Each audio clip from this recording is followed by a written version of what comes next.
Disclaimer. This video is a fan-made narrative and explanation of a fictional story. It does not include or reuse any official audio, video, music, or other copyrighted material from any platform. All voiceovers, narrations, and scripts are completely original and independently created by the creator.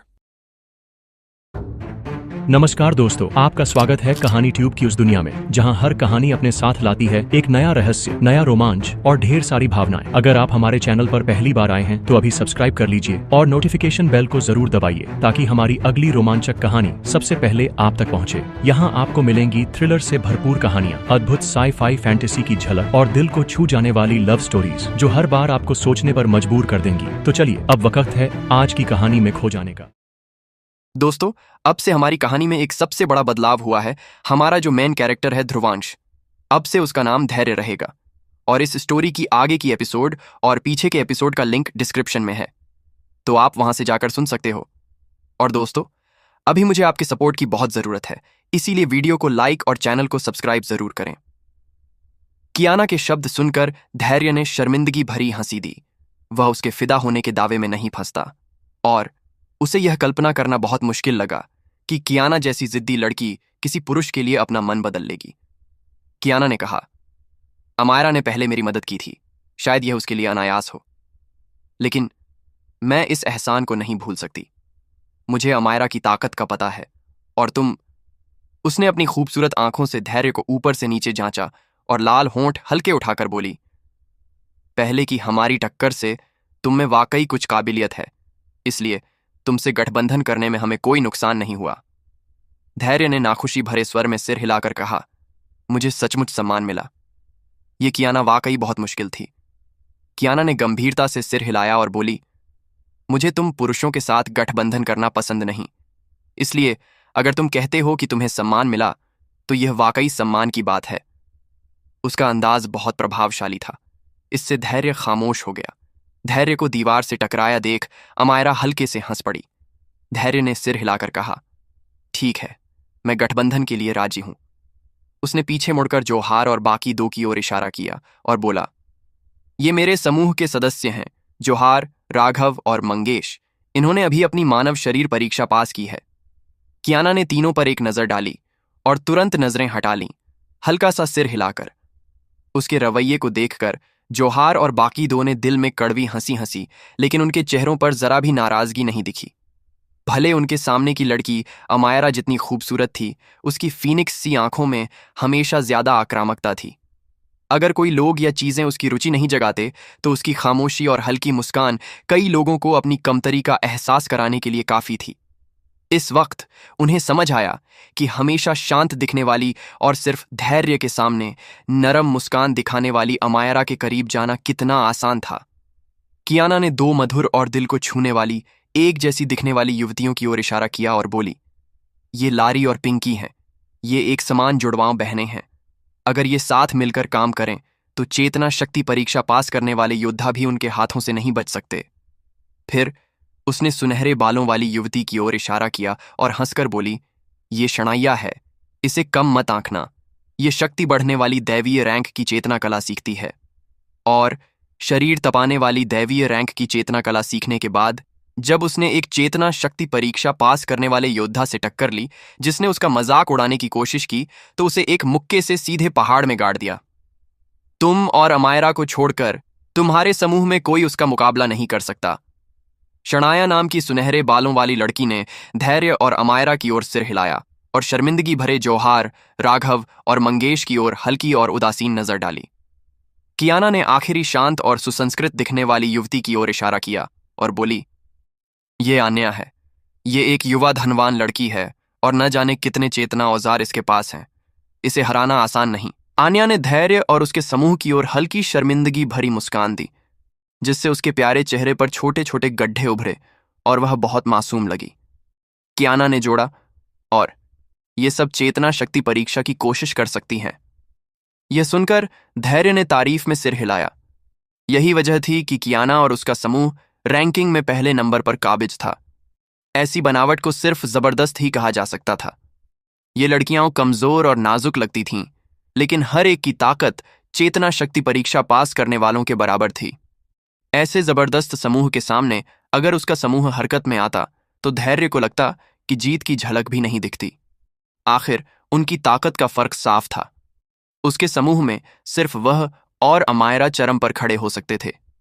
अगर उनके दुश्मन इन दोनों को रोक लेते तो जोहार और बाकी दो जल्दी नुकसान में पड़ जाते।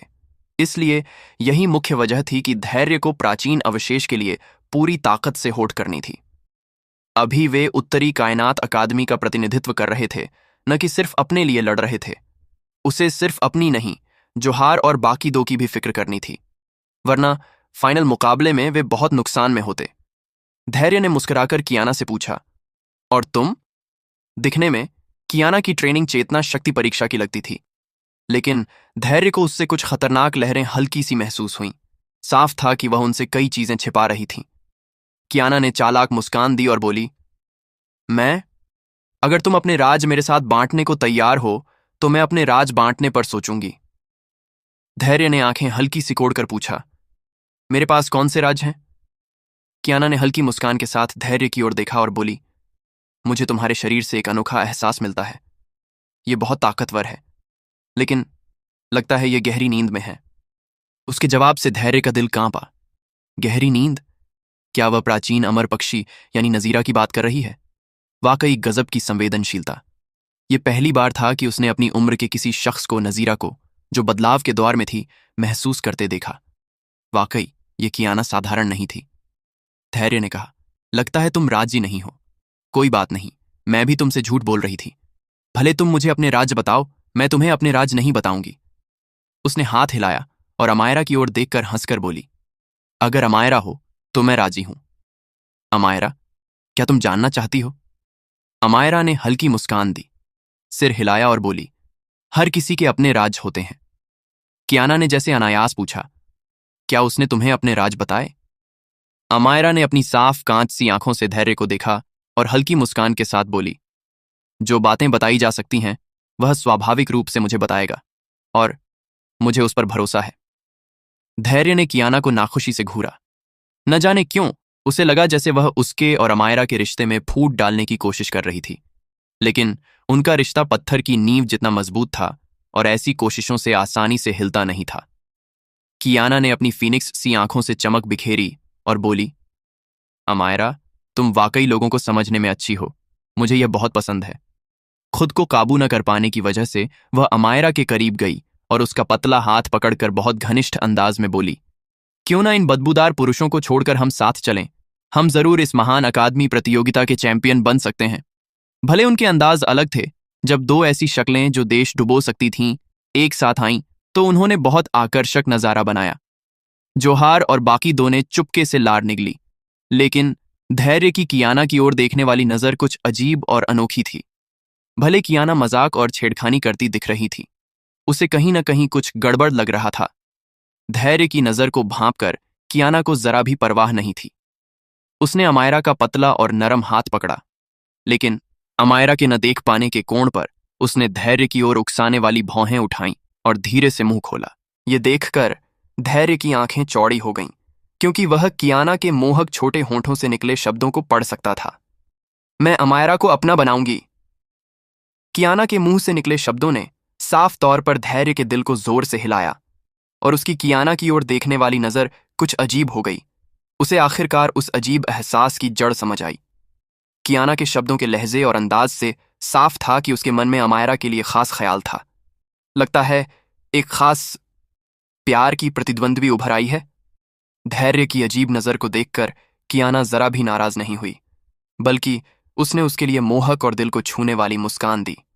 इस मुस्कान में देश डुबोने का आकर्षण था, जिससे धैर्य ने अपने दिल में बेबसी की आह भरी। खूबसूरत लड़की, तुम इस रास्ते पर क्यों जाना चाहती हो? कियाना ने अमायरा का हाथ आत्मविश्वास और स्वाभाविक अंदाज में पकड़ा। अमायरा के बहुत करीब दोनों लड़कियों की शानदार आकृतियां जैसे एक दूसरे से चिपकी थीं, जो उनके बीच की गजब की घनिष्ठता दिखा रही थीं। अमायरा को भी कियाना की ऐसी घनिष्ठता से हल्की हैरानी हुई। फिर भी उसने इस बारे में कोई अजीब ख्याल नहीं सोचा, इसलिए भले उसे थोड़ा असहज लगा, उसने इस घनिष्ठता को ठुकराया नहीं। उसे कियाना के प्रति अच्छा एहसास था, क्योंकि वह भी बहुत शानदार थी और उसका बहुत बिंदास स्वभाव था। ये गुण आम लड़कियों में बहुत कम मिलते थे, लेकिन भले अमायरा को परवाह नहीं थी, धैर्य के दिल में जलन और ईर्ष्या उबल रही थी। सूखा खांसकर उसने हाथ बढ़ाकर अमायरा की बर्फ सी सफेद कलाई पकड़ी और उसे खींच लिया। आगे बढ़कर उसने अमायरा को कियाना से अलग किया और मुस्कुराकर बोला, कप्तान कियाना, हम कब हरकत में आएंगे? धैर्य को बीच में आते देख कियाना ने उसकी ओर आंखें घुमाईं। अपने बालों की एक लट को उंगली में घुमाते हुए वह उदासीन स्वर में बोली, जाहिर है जितनी जल्दी हो सके। अभी 6 दैवीय कोठे लोगों के हाथों में हैं और उन्हें दिव्य लड़की महल की जगह का भी पता होगा, इसलिए वे पूरी ताकत से वहां दौड़ेंगे। यह दिव्य लड़की महल का अवशेष कोई साधारण अवशेष नहीं है, इसमें कई विरासतें हैं। अगर तुम इनमें से एक भी पा लेते हो तो तुम्हारे समूह की ताकत गजब की बढ़ जाएगी, इसलिए कोई भी ऐसा मौका छोड़ना नहीं चाहेगा। धैर्य ने हल्का सिर हिलाया और बुदबुदाया, बाकी 5 दैवीय कोटे किनके हाथों में गए? कियाना ने दूर की ओर अपनी फीनिक्स सी आंखें उठाईं और बोली, मेरे जानने के हिसाब से अकादमी गठबंधन के पास एक है और धर्मपाल अकादमी और वीर बलिदानी अकादमी के लोगों ने एक एक पाया है। बाकी 2 के बारे में मुझे ज्यादा पक्का नहीं, लेकिन जो लोग दैवीय कोटे पा सकते हैं और उन्हें थामे रख सकते हैं, मुझे लगता है कि कोई नहीं मानेगा कि उनमें काफी ताकत नहीं। इसलिए दिव्य लड़की महल के अवशेष के लिए होड़ करने वाले समूह स्वाभाविक रूप से काफी ताकतवर होंगे। महान अकादमी प्रतियोगिता अब अपने चरम पर पहुंचने लगी है। अंधेरे में छिपे ताकतवर समूह एक एक करके सामने आ रहे हैं। इस बार की प्रतियोगिता पहले की तुलना में और सख्त है, क्योंकि न जाने कितने छिपे बाघ और ड्रैगन इसमें हैं। यहां तक कि मुझे भी चैंपियनशिप जीतने का पूरा यकीन नहीं, वरना मैं तुमसे गठबंधन करने नहीं आती। कियाना ने कहा, अकादमी गठबंधन में 4 सरगना हैं, जिनमें से 3 को मैं जानती हूं। हर एक काफी ताकतवर है और उनसे निपटना आसान नहीं, और उनके पास काफी शानदार लड़ाई के नतीजे हैं। यहां तक कि चेतना शक्ति परीक्षा के योद्धा भी उनके हाथों हारे हैं। ये सुनकर धैर्य की भौहें तुरंत सिकुड़ी। चेतना शक्ति परीक्षा के योद्धाओं को हराने की काबिलियत, लगता है अकादमी गठबंधन के 3 सरगनाओं में वाकई कुछ दम है। प्रतियोगिता के इस दौर में चेतना शक्ति परीक्षा के योद्धा पहले ही अकेले लड़ाइयों में हावी हो सकते थे, और जो लोग उन्हें भी हरा सकते थे वे चरम स्तर पर थे।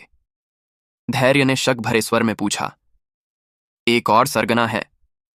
लगता था कियाना ने सिर्फ 3 सरगनाओं की बात की थी। कियाना ने हल्की भौहें सिकोड़कर जवाब दिया, अकादमी गठबंधन का मुख्य सरगना बहुत रहस्यमयी है और वह इस गठबंधन का बनाने वाला है।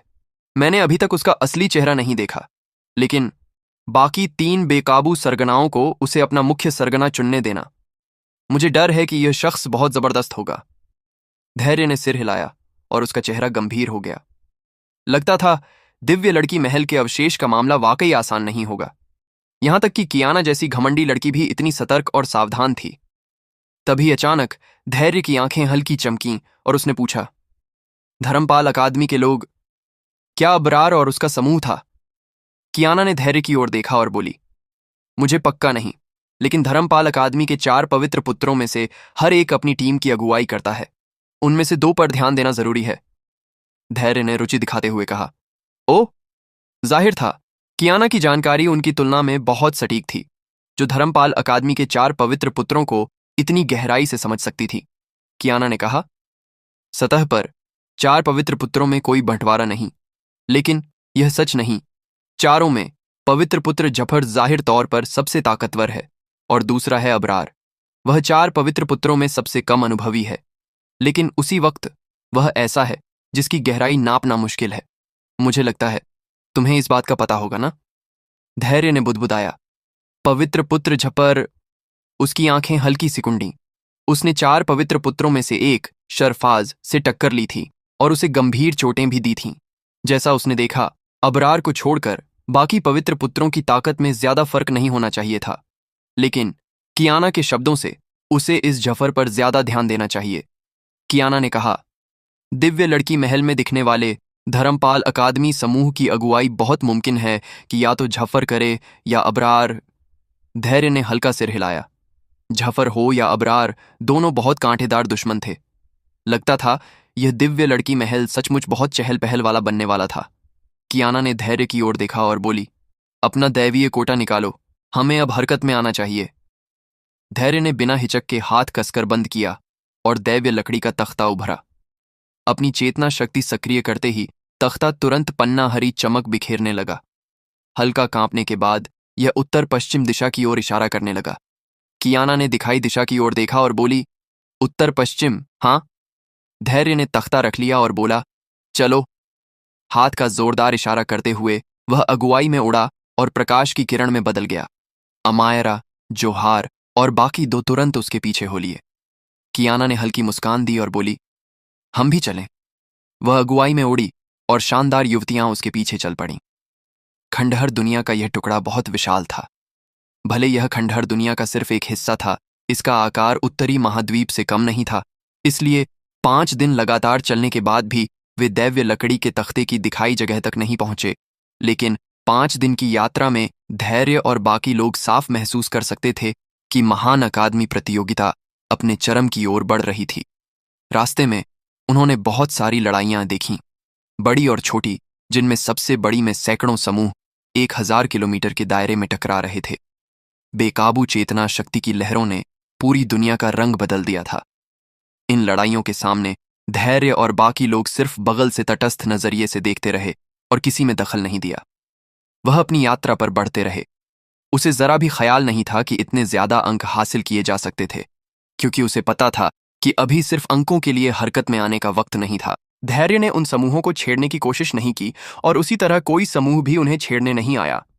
जाहिर है, सबसे बड़ी वजह थी कियाना का उनके साथ चलना। महान अकादमी प्रतियोगिता में पहले नंबर पर काबिज जबरदस्त समूह के सामने जाहिर है कि कोई बेपरवाह होकर उन्हें छेड़ने की हिम्मत नहीं करता था। लेकिन कियाना और उसका समूह ज्यादा ध्यान खींच रहे थे। वे आसानी से अपनी राह पर बढ़ते रहे और 3 और दिन जल्दी बीत गए। आखिरकार धैर्य और बाकी लोग अपने निशाने की जगह के करीब पहुंच रहे थे, क्योंकि धैर्य को अपने हाथों में दैव्य लकड़ी का तख्ता और ज्यादा चमक बिखेरता महसूस हुआ। हल्के हल्के उसे यह गर्म होता भी महसूस होने लगा। ये सारे निशान इस बात की ओर इशारा कर रहे थे कि वे दिव्य लड़की महल के छिपे असली अवशेष के करीब पहुंच रहे थे। धैर्य ने एक चोटी पर खड़े होकर दैव्य लकड़ी का तख्ता पकड़ा और बोला, दिव्य लड़की महल का अवशेष बहुत मुमकिन है कि हमसे 2000 किलोमीटर दूर प्राचीन पर्वत श्रृंखला में हो। उत्तर पश्चिम दिशा में क्षितिज की ओर देखकर वह मुस्कुराया और बोला, हमारी रफ्तार के हिसाब से हमें कल तक वहां पहुंच जाना चाहिए। अमायरा ने अपनी खूबसूरत आंखों से आसपास को देखा और धीमी आवाज में बोली, यह खंडहर दुनिया के इस टुकड़े का केंद्रीय स्थान माना जा सकता है। यहां दिखने वाले समूह और ताकतवर होते जा रहे हैं। मुझे लगता है कि दिव्य लड़की महल के अवशेष की जगह ने पहले से कई समूहों को अपनी ओर खींच लिया होगा। धैर्य ने सिर हिलाया। रास्ते में उन्होंने कई समूह देखे थे जो उनकी ही दिशा में जा रहे थे। साफ था कि दिव्य लड़की महल के अवशेष की जगह दूसरों ने पहले ही उजागर कर दी थी। इसका मतलब था कि जब वहां मौजूद खजाने की बारी आएगी तो जाहिर है और ज्यादा अस्थिरता होगी। कियाना ने दूर की ओर देखा और बोली, हमसे 500 किलोमीटर आगे एक व्यापार केंद्र होना चाहिए। हम वहां रुक सकते हैं। ये व्यापार केंद्र 10,000 किलोमीटर के दायरे में सबसे बड़ा है। वहां कई समूह जमा होंगे और काफी असली अच्छी चीजें होंगी, खासकर कुछ युद्ध चेतना गोलियां। मुझे लगता है हमें उनकी जरूरत होगी। धैर्य ने अपनी नाक रगड़ी और बोला, युद्ध चेतना गोलियां, ये तो बहुत आलीशान है। ये चेतना गोलियां जो लड़ाई की ताकत बढ़ाती थीं या चेतना शक्ति की रिकवरी तेज करती थीं, बहुत महंगी थीं। इनके लिए बदले में बहुत ज्यादा कीमत चुकानी पड़ती थी। वह वाकई कुछ हासिल करना चाहता था, लेकिन ये सचमुच आलीशान चीजें थीं जो हर कोई नहीं खरीद सकता था। कियाना ने धैर्य की ओर आंखें घुमाई और बोली, जैसे मैंने तुमसे कीमत मांगी हो। उसे नजरअंदाज करते हुए उसने अपनी शानदार आकृति हिलाई और अगुवाई में उड़ गई। धैर्य ने बेबसी से कंधे उचकाए और बाकियों को लेकर उसके पीछे उड़ा। 500 किलोमीटर धैर्य और बाकियों के लिए ज्यादा वक्त नहीं लेता था। जैसे ही उनके पैरों के नीचे एक के बाद एक चोटियां गुजरीं, उन्हें दूर में अचानक अनगिनत चेतना शक्ति की लहरें महसूस हुईं। सिर उठाकर उन्होंने देखा कि अनगिनत प्रकाश की किरणें आसमान को ढककर जमीन की ओर बढ़ रही थीं और आखिर में दूर के आसमान में जमीन पर उतरीं। इस इलाके में एक कुछ बड़ा कस्बा था जो साफ तौर पर हाल ही में बना था और जमीन पर शांत बैठा था। यही वह कस्बा था जिसमें अनगिनत प्रकाश की किरणें उतरी थीं। जाहिर है यही वह व्यापार केंद्र था जिसकी बात कियाना ने की थी। इस आलीशान छोटे कस्बे को देखकर धैर्य के मन में हल्की उत्सुकता उभरी और वह सबको नीचे उतारने के लिए हाथ हिलाने वाला था। लेकिन जैसे ही उसने हरकत की, उसने देखा कि अमायरा अचानक रुक गई। इस वक्त उसके हल्के मुस्कुराते खूबसूरत चेहरे पर ठंडा इरादा उभरा। धैर्य के सामने बढ़कर अमायरा की बर्फ सी ठंडी नजरें दूर की एक छोटी की ओर गईं। धैर्य ने भी उस ओर देखा और उसकी भौहें सिकुड़ी। वहां दर्जन भर आकृतियां धुंधली सी दिखीं। लगता था वहां 2-3 समूह थे और वे लोग बहुत अपरिचित लग रहे थे, लेकिन हर एक ने खून लाल लबादे पहने थे जो बहुत चमकदार और आकर्षक थे। उनसे ऐसी लहरें निकल रही थीं जो धैर्य को कुछ असहज कर रही थीं। कियाना ने धीमी आवाज में पूछा, क्या बात है? उसने भी उन खून लाल लबादों वाले समूहों को देखा जो उनकी ओर ताक रहे थे। अमायरा ने अपनी देवांश तलवार को कस कर पकड़ा और धैर्य की ओर देखकर धीरे बोली, वे खूनी दैव्य दल के लोग हैं। उसके जवाब से धैर्य की आंखें तुरंत सिकुड़ी। पश्चिमी क्षेत्र के 4 दैव्य दलों में से एक खूनी दैव्य दल। उसे नहीं लगा था कि वे महान अकादमी प्रतियोगिता में भी लोग भेजेंगे। क्या वे अमायरा के लिए आए हैं? खूनी दैव्य दल पश्चिमी क्षेत्र के 4 महान दैव्य दलों में से एक। जब धैर्य उत्तरी कायनात अकादमी में था, तब वहां खूनी दैव्य दल का एक लड़का था जिसका नाम जीशु था। धैर्य ने जीशु को हरा दिया था। हालांकि जीशु को धैर्य से गहरी चोटें लगी थीं, लेकिन उसने अमायरा की खबर अपने दल तक पहुंचा दी थी। अमायरा की देवांश दल के लिए अहमियत को देखते हुए अगर खूनी दैव्य दल को उसके बारे में पता चलता तो वे जरूर कुछ हरकत में आते। इसलिए धैर्य की आंखों में ठंडक उभरी जब उसने खूनी दैव्य दल के लोगों को देखा। पश्चिमी क्षेत्र यहां से बहुत दूर था, यहां तक कि परमार्थ रैंक वाले योद्धाओं को भी यहां पहुंचने में अच्छा खासा वक्त लगता। इसलिए धैर्य को नहीं लगा कि खूनी दैव्य दल के लोगों का यहां आना इत्तेफाक था। ये लोग जरूर अमायरा के लिए आए थे। उसकी नजरें तेजी से दूर की पर्वत छोटी पर खड़े लाल लबादों वालों की ओर गईं, फिर 10 आकृतियों के सामने रुकीं। वहां एक युवा खड़ा था जिसने अपनी बाहें सीने पर मोड़ रखी थीं। वह भी लाल लबादे में था, लेकिन उसकी आस्तीनों के किनारों पर सुनहरे नक्शे थे जो उसे थोड़ा रईसी लुक दे रहे थे। साफ था कि उसका रुतबा बाकियों से अलग था। सुनहरे किनारे वाले लाल लबादे वाला युवा बहुत सुंदर था और उसके होंठ बहुत लाल दिख रहे थे। उस वक्त उसने भी धैर्य और बाकियों की ओर नजरें डालीं। सही मायने में उसकी नजरें अमायरा पर टिकी थीं। फिर उसके चेहरे पर हल्की मुस्कान उभरी। उसने नरम स्वर में शिष्टता से सिर हिलाकर कहा, अमायरा, आखिरकार तुम्हें देख लिया। अमायरा ने अपनी खूबसूरत आंखों से उस सुंदर युवा को कसकर घूरा और धीरे धीरे अपनी हथेलियां कसीं। उसकी साफ आवाज में हल्की ठंडक थी जब उसने कहा, तरकश, मुझे नहीं लगा था कि खूनी दैव्य दल का चौथा राजकुमार यहां आएगा। तरकश ने हंसकर जवाब दिया, तुम्हारा मुझे याद रखना सचमुच खुशी देता है। उसने अपनी आस्तीन लहराई और पीछे की कई आकृतियों को साथ लिया जो आगे बढ़े।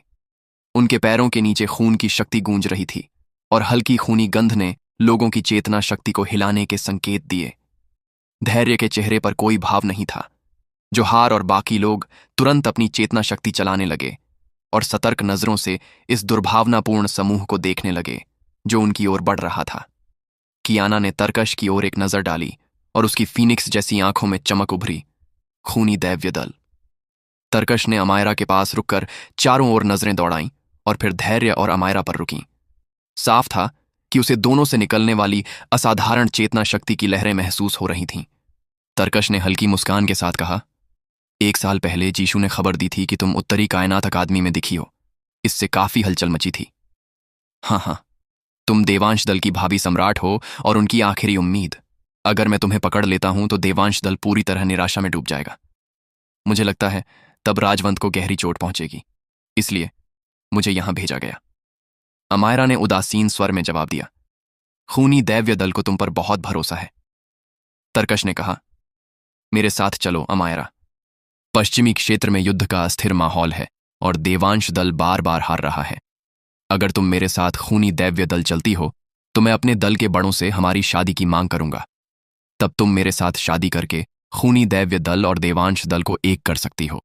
साथ ही हम बाकी 2 महान दैव्य दलों को खत्म कर सकते हैं।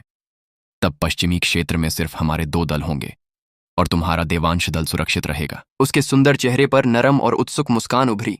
उसने अमायरा को देखते हुए कहा, इस तरह तुम अपने देवांश दल के कितने लोगों को बचा सकती हो? अमायरा ने अपनी देवांश तलवार को कसकर पकड़ा और उसकी साफ दिल को छूने वाली आंखों में ठंडी मंशा उभरी। लेकिन इस बार उसके जवाब देने से पहले धैर्य ने उसके आगे कदम बढ़ाया।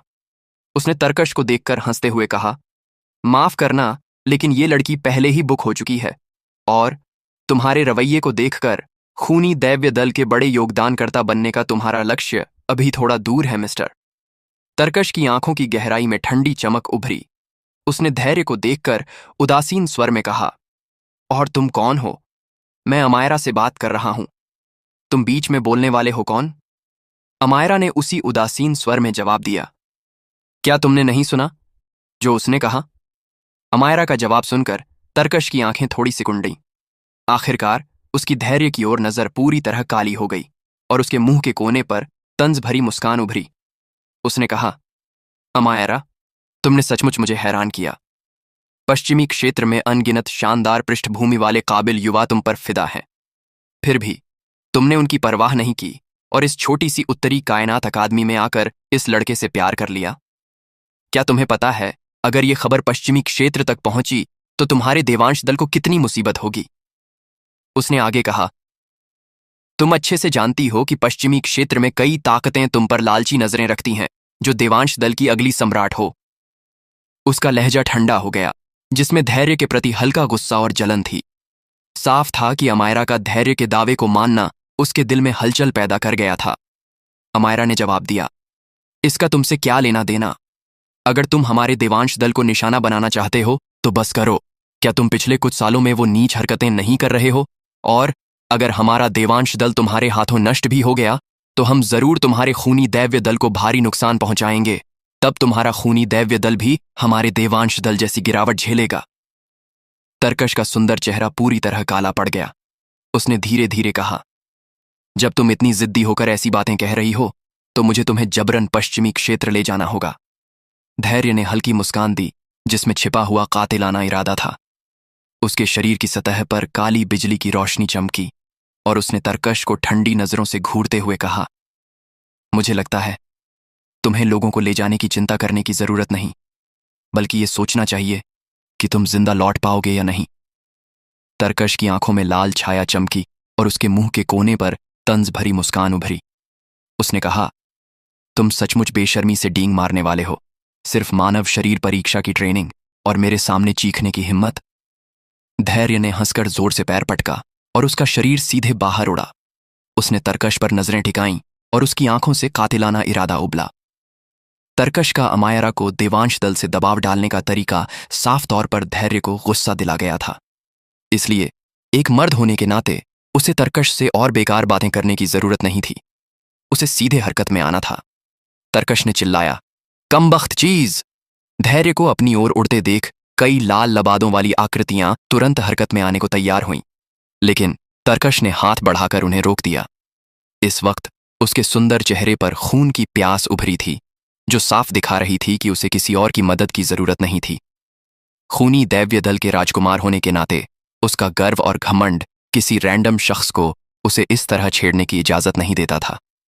उसने पैर टटोला और खून की धुंध अचानक उसके शरीर से निकली। वह लाल रोशनी की किरण में बदलकर बिजली की तरह बाहर उड़ा। लाल रोशनी ने आसमान और जमीन को ढक लिया और पल में चमकदार आकाश लाल हो गया। इस वक्त तरकश की आंखें भी लाल हो गई थीं और उसने धैर्य पर नजरें टिकाईं। उसने हाथ की सील बदली और एक हथेली बढ़ाई। उसने ठंडी दहाड़ के साथ चिल्लाया, खूनी दैव्य हथेली! उसकी हथेली के नीचे आसमान को ढकने वाली खून की शक्ति उबली और हिली, जो तुरंत 100 मीटर चौड़ी लाल हथेली में बदल गई। ये सनसनाती हुई धैर्य के नीचे ढक गई और इसके पीछे की डरावनी ताकत ने आसपास के अंतरिक्ष को हल्का सा मुड़ा दिया। तरकश की हथेली की ताकत देखकर जोहार और बाकियों के चेहरे बदल गए। भले ही तरकश उन्हें गुस्सा और नफरत दिलाता था, लेकिन उसकी ताकत वाकई जबरदस्त थी। उसकी ये हथेली साधारण चेतना शक्ति परीक्षा के योद्धाओं को भागने और चकमा देने के लिए मजबूर कर सकती थी। पिंकी ने चुपके से कहा, यह शख्स वाकई ताकतवर है। लारी ने चिंता से पूछा, क्या धैर्य इसे झेल पाएगा? कियाना ने भौहें हल्की उठाकर उदासीन जवाब दिया, वाकई इस तरकश में कुछ दम है, लेकिन तुम्हें धैर्य को कम नहीं आंकना चाहिए। वह शख्स अपनी काबिलियत को बहुत छिपा कर रखता है।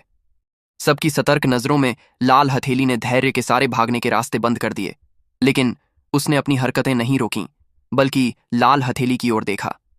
अचानक उसकी आंखों से ठंडी चमक निकली और उसने जोर से हाथ जोड़े।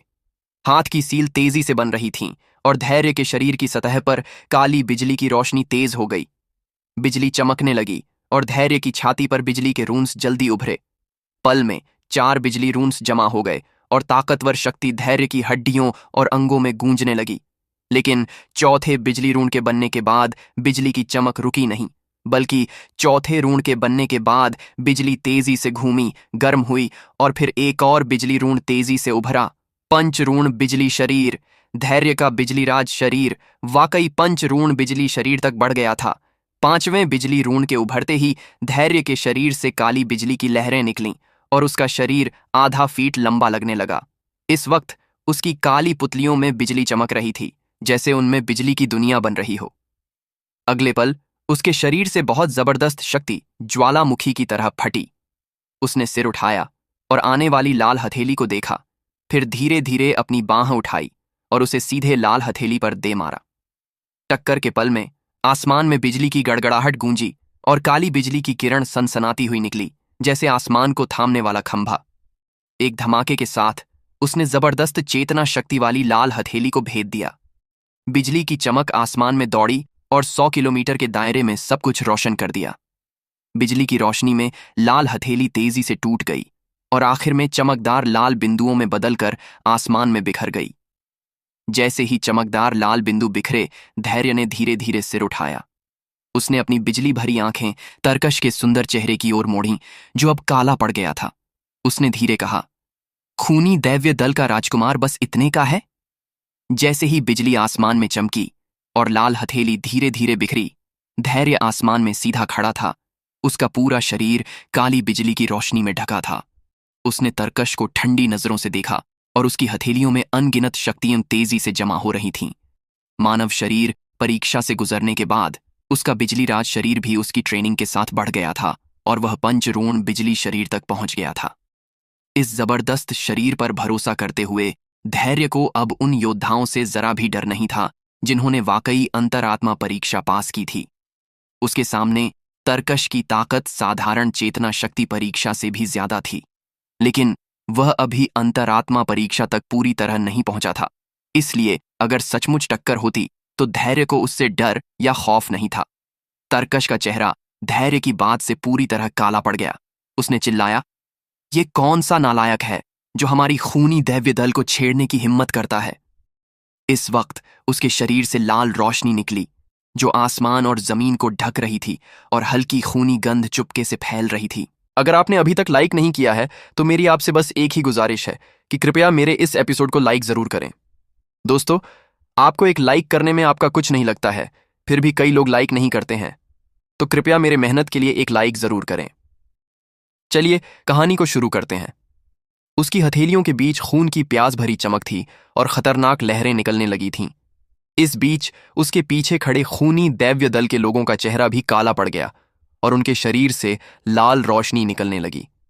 जब दुश्मन पूरी तरह हरकत में आने वाला था, अमायरा का चेहरा हल्का ठंडा हो गया। उसने अपनी देवांश तलवार को कसकर पकड़ा और तेज तलवार की चीख गूंजी, जिसमें से तीखी तलवार की मंशा निकल रही थी। कियाना ने शान से आगे कदम बढ़ाया और बोली, अगर तुम हरकत में आना चाहते हो तो हमें नहीं भूल सकते। मैंने खूनी दैव्य दल की शोहरत सुनी है, लेकिन ये पश्चिमी क्षेत्र नहीं है तो तुम्हें अपनी बदतमीजी दिखाने की बारी नहीं आई है। उसने हाथ कसकर अपनी शानदार सुनहरी युद्ध भाला पकड़ा। भाले की नोक अभी तरकश और उसके समूह की ओर नहीं थी, लेकिन उनसे खतरनाक लहरें निकलने लगी थीं। जोहार, पिंकी, लारी और बाकी लोग भी लड़ाई की मुद्रा में आ गए और सतर्क नजरों से तरकश और उसके समूह को देखने लगे। पल में माहौल तनावपूर्ण हो गया और लगता था कि बड़ी लड़ाई किसी भी पल छिड़ सकती थी। तरकश ने बुदबुदाया, कियाना? उसने कियाना को काली नजरों से देखा। महान अकादमी प्रतियोगिता में हिस्सा लेने की वजह से वे इस समूह से वाकिफ थे जो रैंकिंग में पहले था, लेकिन उन्हें नहीं लगा था कि वह और उसका समूह धैर्य और अमायरा के साथ मिल जाएगा। कियाना ने दिलकश मुस्कान दी और उदासीन नजरों से तरकश को देखकर जवाब दिया, बिल्कुल। तरकश की आंखों में चमक थी और उसने ठंडी सांस छोड़ी। कियाना और उसके समूह के धैर्य और अमायरा के साथ होने से उनकी बनावट ऐसी थी कि उसे भी सावधानी बरतनी पड़ती थी। अगर वे सचमुच लड़ाई शुरू करते तो जीतने पर भी उन्हें भारी कीमत चुकानी पड़ सकती थी। यह साफ तौर पर तरकश नहीं चाहता था। उसने धैर्य को काली नजरों से घूरा और तंज मारा। इस बार तुम सबको छोड़ देता हूं, लेकिन क्या तुम इस हालत में दिव्य लड़की पहाड़ी तक जाना चाहते हो? कोई बात नहीं, मैं तुम सबके साथ ये हिसाब दिव्य लड़की महल के अवशेष में चुकता करूंगा। तब मैं तुम्हें ठीक से सिखाऊंगा कि हमेशा एक ऊंचा पहाड़ होता है। उसकी आवाज गूंजी और उसने हाथ लहराकर चला गया। धैर्य की आंखों में ठंडी चमक उभरी और उसने हथेली मारी, जिससे काले और सफेद चेतना शक्ति की धारा निकली जो सीधे तरकश की ओर गड़गड़ाई। साफ था कि वह उसे ऐसे आसानी से पीछे हटने नहीं देना चाहता था। तरकश ने धैर्य के रास्ता रोकने के मकसद को देखा और तंज भरी मुस्कान दी। उसने कहा, भले तुम सबसे निपटना थोड़ा मुश्किल हो, लेकिन अगर मैं जाना चाहता हूं तो तुम कुछ नहीं कर सकते। उसने अपने हाथ जोड़े और लाल रोशनी उससे निकली जो आने वाली चेतना शक्ति की धारा से जोर से टकराई। टक्कर के पल में उनके शरीर अचानक फट गए और लाल धुंध फैल गई। इसके साथ उनकी आकृतियां रहस्यमय ढंग से हवा में गायब हो गईं। धैर्य की आंखें हल्की सिकुड़ी। लाल रोशनी के फटने पर उसने 10 लाल रोशनी के गुच्छों को चमकते देखा। साफ था कि उस शख्स ने किसी खास तकनीक का इस्तेमाल किया था जिससे धैर्य उनका पीछा नहीं कर सका। भले तरकश नफरत करने लायक था, लेकिन वह वाकई खूनी दैव्य दल का राजकुमार था। ऐसी रहस्यमय तकनीक से उसे रोकना सचमुच बहुत मुश्किल था। धैर्य ने मन में बुदबुदाया, वह अभी भी दिव्य लड़की महल के अवशेष में जा रहा है। उसकी आंखों से ठंडी चमक निकली। उसे तरकश के प्रति सचमुच कातिलाना इरादा पैदा हो गया था। खूनी दैव्य दल का होने के नाते वह अमायरा के लिए जरूर मुसीबत लाएगा। इसलिए अगर मौका मिलता तो धैर्य उसे इस खंडहर दुनिया के टुकड़ों में हमेशा के लिए रहने देना चाहता था। धैर्य के शरीर की काली बिजली की रोशनी तेजी से कमजोर हुई और फिर बिखर गई जब वह अपने समूह में वापस उड़ा। अमायरा ने अपनी नाजुक चेहरे की ठंडक को बिखरने दिया और धैर्य को हल्की मुस्कान दी। उसने कहा, यह खूनी दैव्य दल की खून भागने की तकनीक है। यह टकराव छोड़ने और भागने में बहुत जबरदस्त है, लेकिन अभी हमें उनके खिलाफ हरकत करके बड़ी लड़ाई शुरू करने की जरूरत नहीं। भविष्य में मौके मिलेंगे। धैर्य ने सिर हिलाया और तरकश और उसके लोगों के गायब होने की जगह को देखा। उसने गहरे सोच में डूबकर कहा, जब वे तुम्हें पकड़ना चाहते हैं तो हमें उन्हें घर लौटने नहीं देना चाहिए। उसके शब्दों से अमायरा के दिल में हल्की मिठास उभरी। पिंकी और लारी ने हंसते हुए कहा, वाह, धैर्य भाई कितने जबरदस्त हैं। कियाना ने धैर्य को तिरछी नजरों से देखा और आलसी लहजे में कहा, जबरदस्त होने का क्या फायदा? हम अभी दिव्य लड़की पहाड़ी तक नहीं पहुंचे और एक और मुश्किल दुश्मन मिल गया। उसने आगे कहा, लेकिन तुमने कम से कम थोड़ा साहस तो दिखाया। इससे बहुत निराशा नहीं हुई। अगर तुम किसी लड़की को तंग होते देखकर उसकी पीठ पीछे छिपते तो तुम्हें मर्द कहने का क्या फायदा? उसके तारीफ और ताने के मिश्रित शब्दों पर धैर्य सिर्फ बेबस हंसी हंस सका। तरकश की तुलना में उसे सामने खड़ी इस शख्स से ज्यादा सिरदर्द महसूस हो रहा था। कियाना के शब्द सुनकर अमायरा हंसी और बोली, भले तरकश थोड़ा मुश्किल है, लेकिन अगर वह सचमुच हरकत में आना चाहता तो उसे नतीजे भुगतने पड़ेंगे। अमायरा को धैर्य की मदद करते देख कियाना ने अपने छोटे लाल होंठ बिगाड़े। उसने हाथ लहराकर कहा, हम व्यापार क्षेत्र के करीब पहुंचने वाले हैं। चूंकि हमें नहीं पता कि वहां कितने छिपे हुए योद्धा हैं, चलो इस मौके को पकड़कर अंदर जाते हैं और अच्छे से तैयार हो जाते हैं। दिव्य लड़की महल के प्राचीन अवशेष में जरूर बड़ी लड़ाइयां इंतजार कर रही होंगी। धैर्य ने कियाना की बात पर सिर हिलाया। जैसा उसने कहा, वे दिव्य लड़की पहाड़ी तक पहुंचने से पहले ही और मुश्किल दुश्मनों से टकरा गए थे। भगवान जाने वहां पहुंचने पर कितने होंगे। ऐसा लगता था कि तब सचमुच बड़ी लड़ाई होगी। धैर्य को एक बात बहुत उत्सुक कर रही थी। अंधेरे में छिपे कितने योद्धा वहां खुद को दिखाएंगे। सबको दिव्य लड़की महल के असली अवशेष की अहमियत पता थी। इसलिए जो ताकतवर समूह समय बिताने के लिए छिपे थे, वे वहां एक के बाद एक जरूर दिखेंगे। इस बार यह नजारा गजब का होगा। शायद यह पूरी महान अकादमी प्रतियोगिता की स्थिति को हिला देगा। सबने फिर से अपनी आकृतियां हिलाईं और धैर्य आसमान में उड़ा। दूर के मैदानों में छोटा शहर धुंधला सा दिख रहा था। अनगिनत आकृतियां हर दिशा से उड़कर आईं और आखिर में इस छोटे शहर में उतरीं, जिससे आसपास का इलाका बहुत शोरगुल और जीवंत हो गया। धैर्य और बाकी लोग व्यापार क्षेत्र के बाहर खड़े थे और छोटे शहर का माहौल देखकर तारीफ किए बिना नहीं रह सके। महान अकादमी प्रतियोगिता में घुसने पर इतने सारे समूहों को इतने शांत ढंग से एक साथ देखना बहुत दुर्लभ था, क्योंकि कहीं और इतने समूह एक साथ जमा होते तो वहां जरूर कई तीखी लड़ाइयां और टकराव हो चुके होते। कियाना ने अपनी नाजुक उंगली लहराई और बोली, चलो। वह इस जगह से कुछ वाकिफ लग रही थी और आगे चल पड़ी। धैर्य और बाकी लोग जल्दी उसके पीछे हो लिए। व्यापार क्षेत्र में घुसते ही शोर और हलचल उनकी ओर बढ़ी। साफ था कि हाल ही में बने इस शहर की चूना पत्थर की सड़कें बहुत चौड़ी और खुली थीं, बस ये गतिविधियों से भरी थीं। कियाना के पीछे चलते हुए धैर्य और बाकियों ने तुरंत महसूस किया कि शोर थोड़ा कम हो गया, क्योंकि अनगिनत नजरें उनकी ओर बढ़ीं। उन नजरों में पूरी तरह हैरानी, उत्सुकता और लार टपकने का भाव था। जाहिर है, ज्यादातर प्रतिक्रियाएं कियाना और अमायरा की वजह से थीं।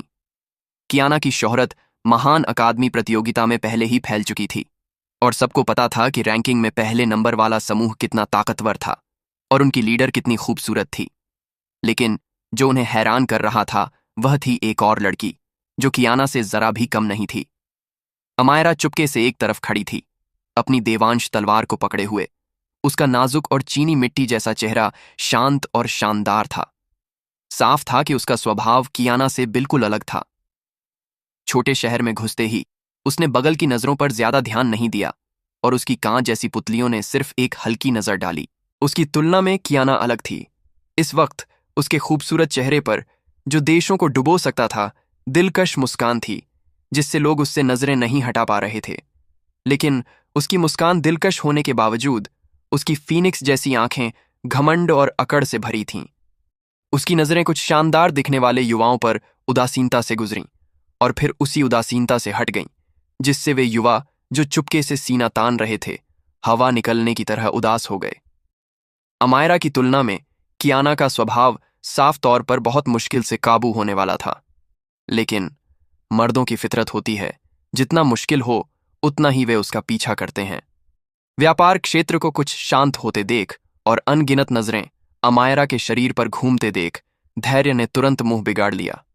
जब वह नाखुश हो रहा था, अमायरा ने अचानक हल्की मुस्कान दी और उसने अपनी नाजुक उंगली बढ़ाकर धैर्य का हाथ पकड़ लिया, जबकि उसका प्यारा चेहरा हल्का लाल हो गया। जैसे ही अमायरा ने धैर्य का हाथ पकड़ा, हल्की हलचल की लहर सुनाई दी। कई नजरें धैर्य पर टिक गईं, जिनमें कुछ में छिपा हुआ गुस्सा और जलन थी। धैर्य भी थोड़ा हैरान और चौंका। अमायरा के स्वभाव को जानते हुए, सिवाय उनके अकेले में कभी कभार की शरारत भरी छेड़खानी जब वह शर्माकर उसे करने देती थी, वह दूसरों के सामने बहुत संयमित थी। उसका इस तरह उसका हाथ पकड़ना वाकई बहुत दुर्लभ था। अमायरा ने अपने प्यारे चेहरे पर हल्की लालिमा के साथ धैर्य को देखा और कहा, यह बस एक छोटा सा इनाम है। धैर्य ने यह सुनकर अपने मुंह से मुस्कान फटने दी। उसे जाहिर था कि अमायरा का मतलब था कि उसने पहले तरकश के सामने अच्छा प्रदर्शन किया था।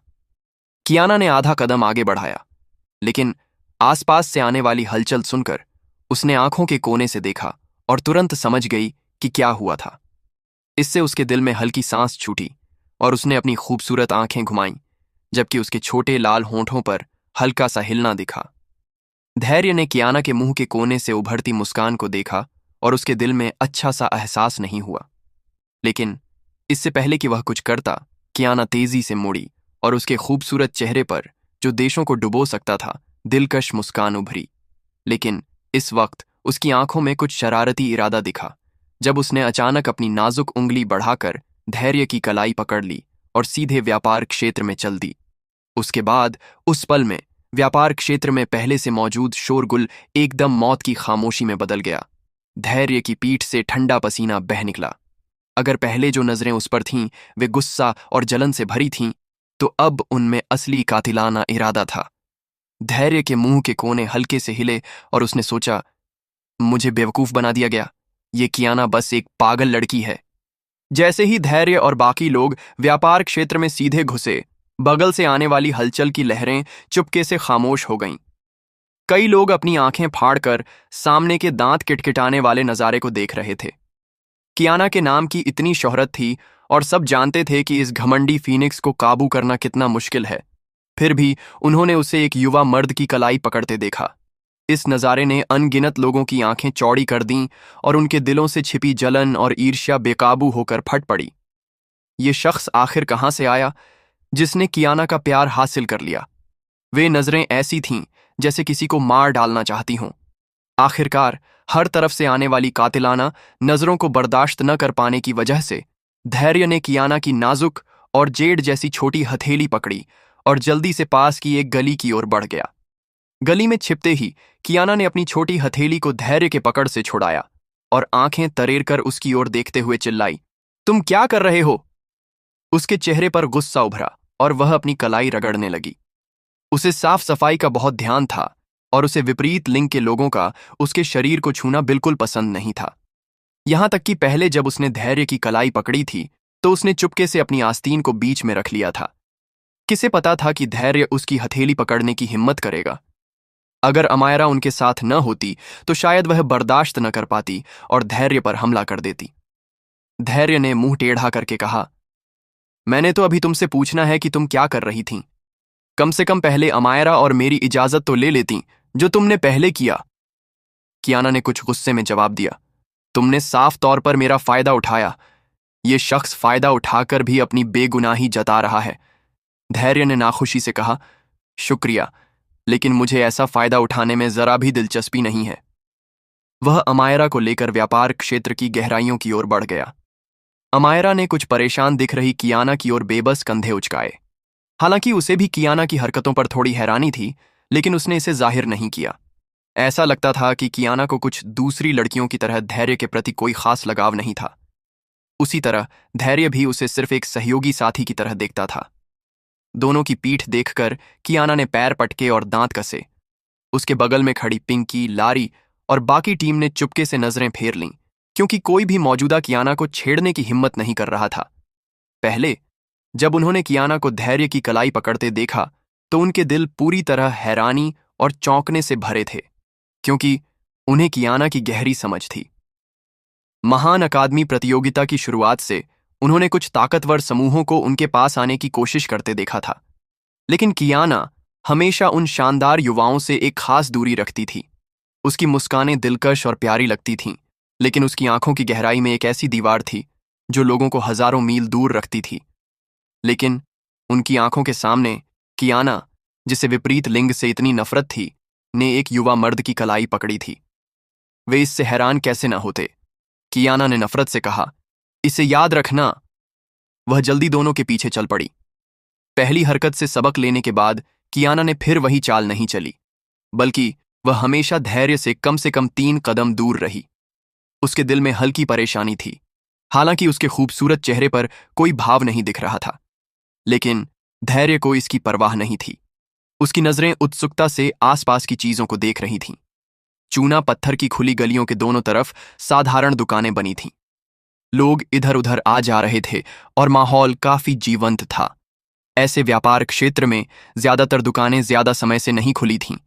आखिरकार महान अकादमी प्रतियोगिता में हिस्सा लेने वाले हर समूह के लिए ऐसी जगह जरूरी थी। इस खंडहर दुनिया के टुकड़े में अनगिनत बड़े छोटे प्राचीन अवशेष थे, जिनमें से कई में खजाने थे। हालांकि वे अवशेष बहुत अच्छे से छिपे थे, लेकिन आखिरकार लोगों ने उन्हें ढूंढ लिया। फिर भी उन जगहों से मिले सारे खजाने हर किसी की जरूरत के नहीं होते थे, इसलिए ऐसा व्यापार क्षेत्र बन गया था। यहां वे अपने बेकार खजानों को लाकर जरूरी चीजों से बदल सकते थे। टहलते हुए धैर्य और बाकी लोग दर्जन भर मिनट बाद रुके, जब उनके सामने एक बड़ा सा भवन दिखा। ये व्यापार क्षेत्र में सबसे बड़ी इमारत थी और इसका माहौल बहुत उत्साहपूर्ण था। भवन में कई बड़ी छोटी दुकानें थीं, जिनमें हर तरह की चीजों की चमकदार लाइनअप थी। चेतना रोशनी चमक रही थी और अनोखी चेतना शक्ति की लहरें निकल रही थीं। उन सारी चीजों में प्राचीन गंध थी, जो साफ दिखाती थी कि वे इस खंडहर दुनिया के प्राचीन अवशेषों से निकाली गई थीं। धैर्य ने दिलचस्पी से चारों ओर देखा। कियाना भी अंदर गई और उसकी नजरें दुकानों पर घूमी जो उसे चाहिए थीं, चेतना गोलियों की तलाश में। यहां कई चेतना गोलियां थीं जो मधुर खुशबू दे रही थीं, जिससे लोग लार टपकाने वाली नजरों से उन्हें देखने को मजबूर थे। फिर भी उनके लिए चेतना गोलियां बहुत शानदार चीजें थीं और ज्यादातर का लेन देन वस्तु विनिमय से होता था। चेतना गोलियों के लिए बेचने वाले या तो अपनी समझ को छिपाते थे या उन्हें बेची जा रही गोलियों की बिल्कुल समझ नहीं थी, जिससे लोग आसानी से नकली या जाली चीजें खरीद लेते थे। इसलिए गोलियां खरीदने वालों की संख्या बहुत कम थी। कियाना ने अपनी खूबसूरत आंखें उन चेतना शक्ति भरे जेड की बोतलों पर घुमाईं और वह अंदर की दवाओं की उत्पत्ति साफ देख सकती थी। लेकिन धैर्य को थोड़ा शक हुआ, क्योंकि कियाना की हरकतें। उसने न सिर्फ उन चेतना गोलियों को नहीं ढूंढा जो गहरी चेतना शक्ति दे रही थीं, बल्कि उसकी नजरें उन साधारण दिखने वाली चेतना गोलियों पर टिक गई थीं। आखिरकार कियाना की नजर एक टूटी सी जेड बोतल पर रुकी। उसका रंग मटमैला पीला था, जो समय के निशान दिखा रहा था। पतले युवा ने, जो इस बोतल को बेच रहा था, कियाना की नजर देखकर जल्दी आगे बढ़कर कहा, ये चेतना गोलियों की बोतल मुझे एक अवशेष में मिली थी।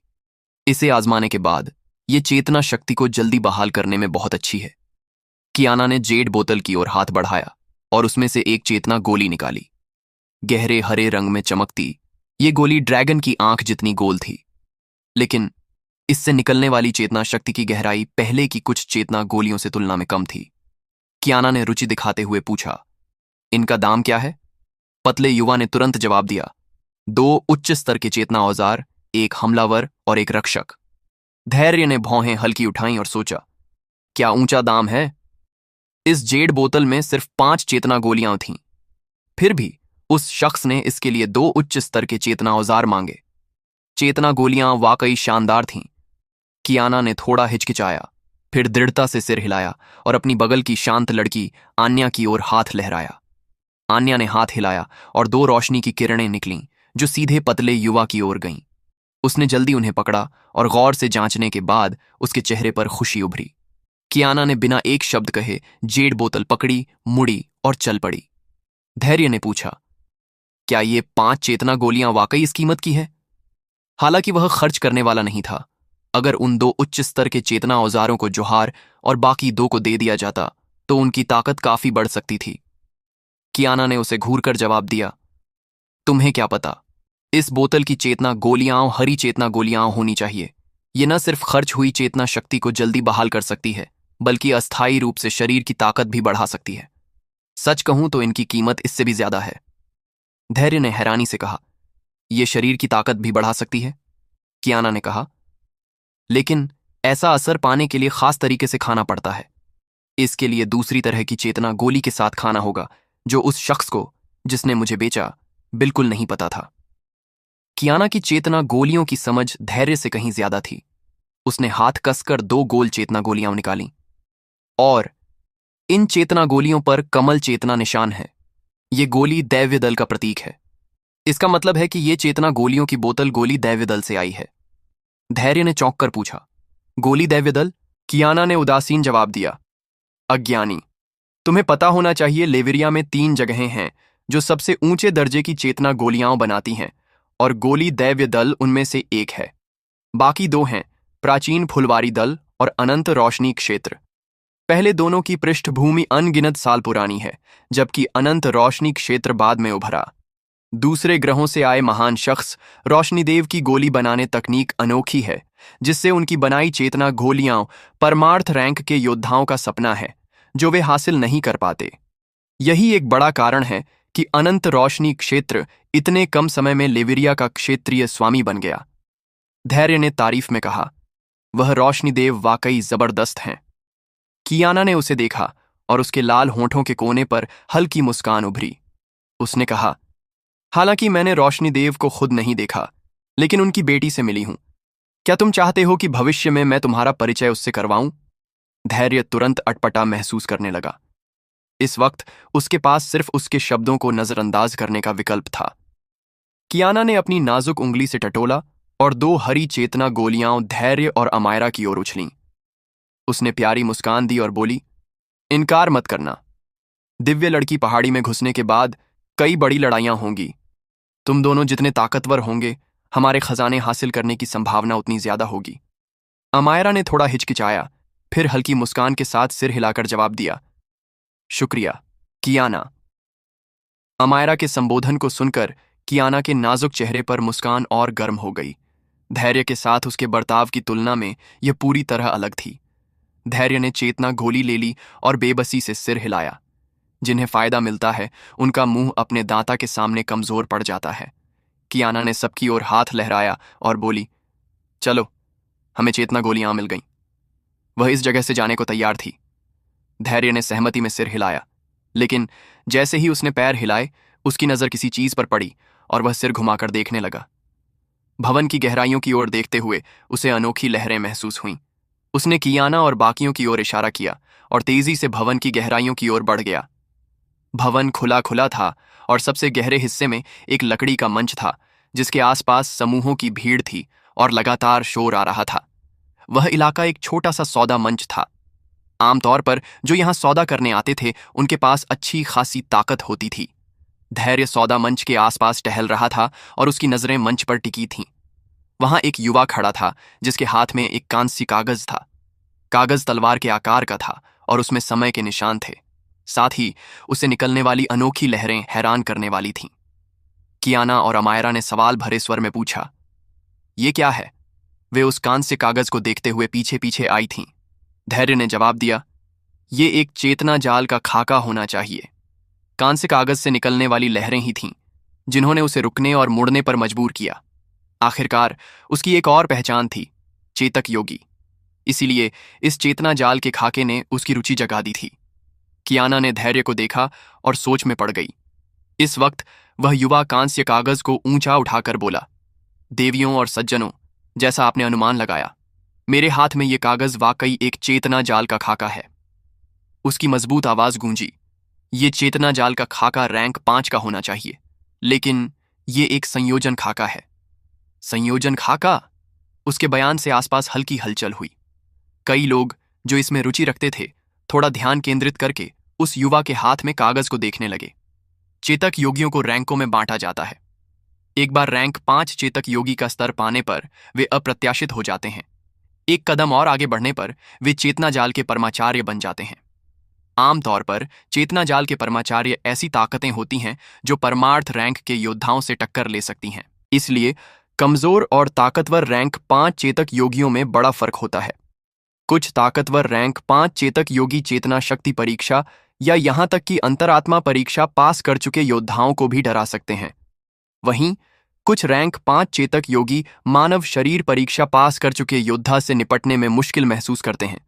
इस फर्क के कई कारण हैं। मुख्य फर्क चेतना जालों की समझ और दूसरा चेतना जाल का खाका होता है। जब कुछ ताकतवर रैंक 5 चेतना जाल का खाका किसी ताकतवर रैंक 5 चेतक योगी के हाथ में पड़ता है, तो उसकी ताकत बहुत डरावनी हो जाती है। आमतौर पर उन ताकतवर चेतना जाल के खाकों का एक और नाम होता है, संयोजन खाका। वे साधारण चेतना जाल के खाकों की तुलना में कहीं ज्यादा जटिल होते हैं, जिन्हें साधारण चेतक योगी नियंत्रित नहीं कर सकते, बिछाने की बात तो दूर। जाहिर है, अगर ऐसे खाके सफलतापूर्वक बिछा दिए जाते हैं तो उनकी ताकत भी हैरान करने वाली होती है। धैर्य ने अपने आप से बुदबुदाया, तो ये संयोजन खाका है। उसकी काली पुतलियां चमकीं। जैसा उसने सोचा, इस संयोजन खाके ने उसकी रुचि जगा दी थी। महान अकादमी प्रतियोगिता में घुसने के बाद उसने अपनी चेतक योगी की पहचान नहीं दिखाई थी। ऐसा नहीं था कि वह चेतना जाल इस्तेमाल नहीं करना चाहता था, बल्कि उसके पास कोई उपयुक्त चेतना जाल का खाका नहीं था। आखिरकार उसके स्तर के दुश्मन वे थे जो पहले ही 3 परमार्थ परीक्षाओं से गुजर चुके थे। पहले उसने जो चेतना जाल सीखे थे वे कमजोर नहीं थे, लेकिन वह उनकी पूरी ताकत नहीं निकाल पा रहा था। मिसाल के तौर पर कातिलाना कमल चेतना जाल को लें। चेतना जाल के क्षेत्र में उसकी मौजूदा उपलब्धि के साथ उसने उस चेतना जाल के खाके को पूरी तरह समझ लिया था। वह चेतना जाल का खाका भी संयोजन खाका माना जा सकता था। इसका पूरा रूप 4 कमल होना चाहिए, लेकिन उसकी मौजूदा ताकत के साथ वह सिर्फ 2 कमल तक ही बिछा सकता था। 3 कमल वाला कातिलाना कमल चेतना जाल बहुत ताकतवर था और उसे बिछाने के लिए चेतना जाल के परमाचार्य स्तर की जरूरत थी। इसलिए मौजूदा धैर्य को एक ऐसे चेतना जाल की जरूरत थी जिसकी पूरी ताकत वह निकाल सके। बेशक ये रैंक 5 संयोजन खाका मौजूदा धैर्य के लिए एकदम सही था, लेकिन ऐसा संयोजन खाका ढूंढना आसान नहीं था। लेकिन उसकी किस्मत ने उसे इस पल अपनी आंखों के सामने एक मौका दे दिया था। सौदा मंच के आसपास का माहौल इस वक्त गर्म था। साफ था कि कई लोग इसमें रुचि रखते थे। उनकी प्रतिक्रियाओं से पता चलता था कि उन समूहों में चेतक योगी थे। लेकिन अपने समूह के चेतक योगियों से बात करने के बाद कई लोगों की आंखों में निराशा थी। जाहिर है उनके समूह के चेतक योगियों ने उन्हें बताया था कि रैंक 5 संयोजन खाका उनके लिए बहुत जटिल था। युवा ने मुस्कुराकर कहा, इस चेतना जाल के खाके का नाम है छोटा हजारा चेतना जाल। मुझे लगता है सबको इस स्तर के संयोजन खाके की ताकत पता है। मुझे ये एक अवशेष में मिला था। मैं उन चेतक योगियों को सलाह दूंगा जो काफी ताकतवर नहीं हैं कि वे इसे छोड़ दें। उसके शब्दों से कुछ तिरस्कार भरी आवाजें आईं, लेकिन किसी ने उसका खंडन नहीं किया, क्योंकि सब जानते थे कि ऐसा संयोजन चेतना जाल रैंक 6 चेतना जाल की तरह परमार्थ रैंक के योद्धाओं से टक्कर ले सकता था। भले ऐसा चेतना जाल बहुत जटिल था, लेकिन उसकी ताकत शानदार थी।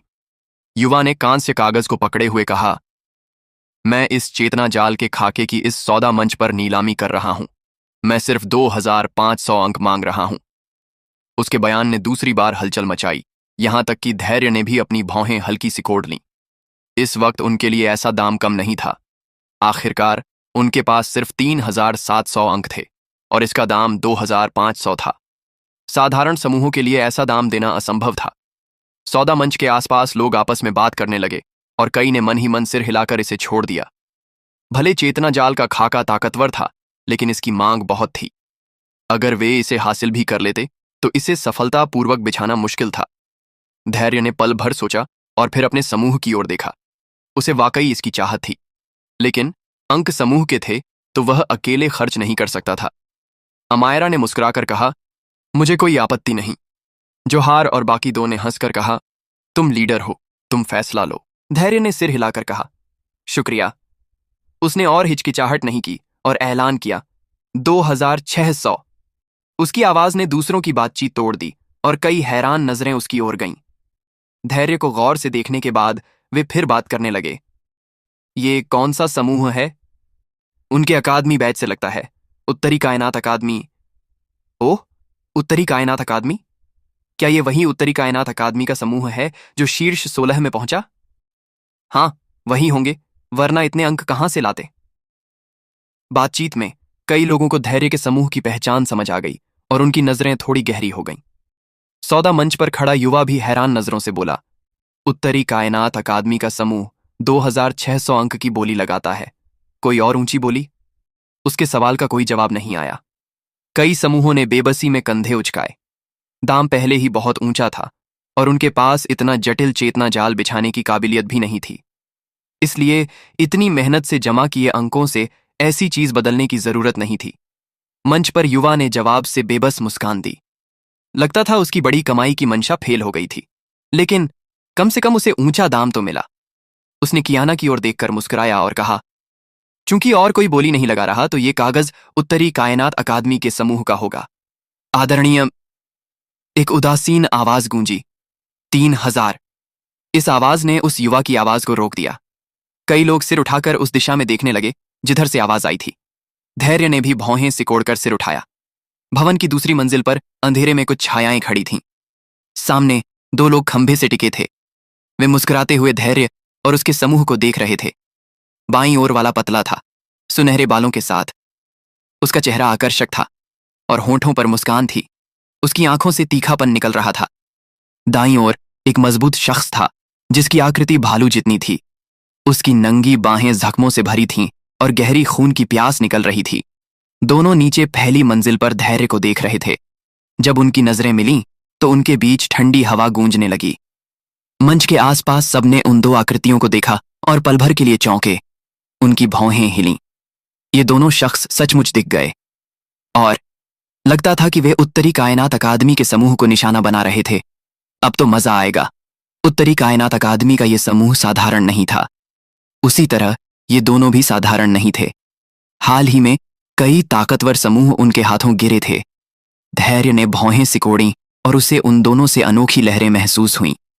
साफ था कि वे बहुत ताकतवर थे, लेकिन उसने उन्हें पहले कभी नहीं देखा था और न ही उन पर कोई अकादमी बैच था। लेकिन उनकी आंखों से लगता था कि वे उनके प्रति ज्यादा दोस्ताना नहीं थे। कियाना ने अपनी नाजुक उंगलियों से बालों को सहलाया और धैर्य का शक दूर किया। वे दोनों अकादमी गठबंधन के लीडर हैं, बैंगनी भाला, फरहान और भालू राजा शाकुर। लगता है वे दोनों तुम्हारे लिए आए हैं। धैर्य की आंखें हल्की सी कुंडी। अकादमी गठबंधन? वही गठबंधन जिसने पहले किसी को उससे दैवीय कोटा छीनने के लिए भेजा था। ये लोग वाकई पीछे पड़ गए थे। धैर्य ने बेबसी से मुंह टेढ़ा किया और उसकी काली पुतलियों में ठंडक गूंजने लगी। दोस्तों, अगर आप इस स्टोरी को किसी टेलीग्राम चैनल या किसी दूसरे चैनल पर सुन रहे हैं तो आप यूट्यूब पर कहानी ट्यूब चैनल को सब्सक्राइब कर लो, क्योंकि इस स्टोरी का एपिसोड सबसे पहले कहानी ट्यूब यूट्यूब चैनल पर ही आता है। सौदा मंच के आसपास का माहौल थोड़ा जमा हुआ और कई नजरें धैर्य, फरहान और शाकुर के बीच घूम रही थीं। इस दौरान अकादमी गठबंधन ने इस महान अकादमी प्रतियोगिता में तेजी से उभर कर दिखाया। ये लोग अलग अलग अकादमियों से आए थे। खास बात ये थी कि ये अकादमियां सर्वश्रेष्ठ नहीं थीं, बल्कि ये छोटी मझोली अकादमियां थीं जिन्होंने प्रतियोगिता के लिए सिर्फ एक एक समूह भेजा था। लेकिन जब ये छोटी मझोली अकादमियां गठबंधन बनाकर एकजुट हुईं तो कुछ ही महीनों में इन्होंने कई ताकतवर अकादमियों के समूहों को हरा दिया। इसके बाद इन्होंने उन घमंडी समूहों से अंक छीने। साथ ही लोग समझने लगे कि व्यक्तिगत ताकत में इन छोटी मझोली अकादमियों का कोई खास फायदा नहीं था। लेकिन जैसे ही ये एक साथ आए, किसी के नेतृत्व में ये बहुत ताकतवर हो गए। आखिरकार चाहे अकादमी कितनी भी छोटी हो, उनके पास एक दो शानदार छात्र तो होते ही हैं। इस दुनिया में काबिलियत की कमी नहीं है।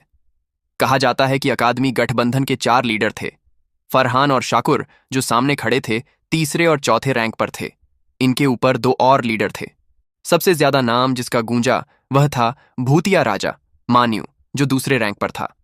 कुछ समय पहले एक अवशेष की लड़ाई में वीर बलिदानी अकादमी का एक समूह मान्यू के नेतृत्व वाले समूह से हार गया था। उस लड़ाई से उसका नाम मशहूर हो गया। लेकिन भले मान्यू की शोहरत अच्छी थी, जो लोग अंदर की बात जानते थे वे समझते थे कि अकादमी गठबंधन में सबसे ताकतवर वह लीडर था जो ज्यादा सामने नहीं आता था। वही था जिसने अकादमी गठबंधन बनाया। कोई नहीं जानता था कि इस प्रक्रिया में क्या हुआ, लेकिन सबको पता था कि बाकी 3 गर्वीले लीडर उस हेड के लिए बहुत सम्मान रखते थे। सब जानते थे कि उन तीनों में ताकत और तरीके थे, लेकिन उस हेड के सामने वे सिर्फ सम्मान ही रख सकते थे। इसलिए कोई बच्चा भी बता सकता था कि अकादमी गठबंधन का हेड कोई आसान शख्स नहीं था। महान अकादमी प्रतियोगिता हमेशा ऐसी ही थी। इस प्रतियोगिता में बहुत ज्यादा काबिल लोग उभरते थे। धैर्य सौदा मंच के सामने शांत खड़ा था। उसकी काली पुतलियां दूसरी मंजिल पर खड़े 2 युवाओं को देख रही थीं। उसी तरह वे दोनों भी ऊपर से उसे देख रहे थे और उनकी मुस्कान में हल्का तंज था। फरहान ने मुस्कुराकर कहा, मैंने उत्तरी कायनात अकादमी के लीडर धैर्य का नाम बहुत सुना है। नहीं सोचा था कि यहां मुलाकात होगी। ये मेरे लिए सम्मान है। उसने धैर्य को देखा और बोला, नहीं सोचा था कि लीडर धैर्य को भी इस चेतना जाल के खाके में दिलचस्पी होगी। लगता है मैंने बेअदबी कर दी। हालांकि उसका लहजा ऐसा था, उसकी आंखों में माफी का कोई निशान नहीं था। धैर्य ने भी मुस्कुराकर जवाब दिया, ये नीलामी स्टाइल का सौदा है, इसमें बेअदबी की कोई बात नहीं। उसने सौदा मंच पर खड़े युवा को देखा और बोली लगाई, 3500। उसके बाद उसने कंधे उचकाए और बोला, हमारे पास ज्यादा अंक नहीं है। अगर लीडर फरहान मुझसे ज्यादा बोली लगा सकते हैं तो मुझे इस चेतना जाल के खाके की होड़ छोड़नी पड़ेगी। उनके पास कुल मिलाकर सिर्फ 3700 अंक थे, तो धैर्य की बोली उनकी सीमा थी। उसी तरह यह दाम बहुत ऊंचा था। इतनी हिम्मत करने वाले समूह कम ही थे। फरहान ने धैर्य की बोली सुनी और होंठ चटकाए। उसने धैर्य को घूरा और मुस्कुराकर कहा, वाकई रईस और शानदार। उसने हाथ लहराया और बोला, लेकिन मुझे माफी मांगनी होगी। हम इस चेतना जाल के खाके को जीतने के लिए पक्के हैं। 4000। आसपास के मंच पर शोर मच गया। कई समूहों के चेहरे हैरानी से भरे थे। 4000 अंक से कोई भी समूह शीर्ष 16 में पक्का हो सकता था।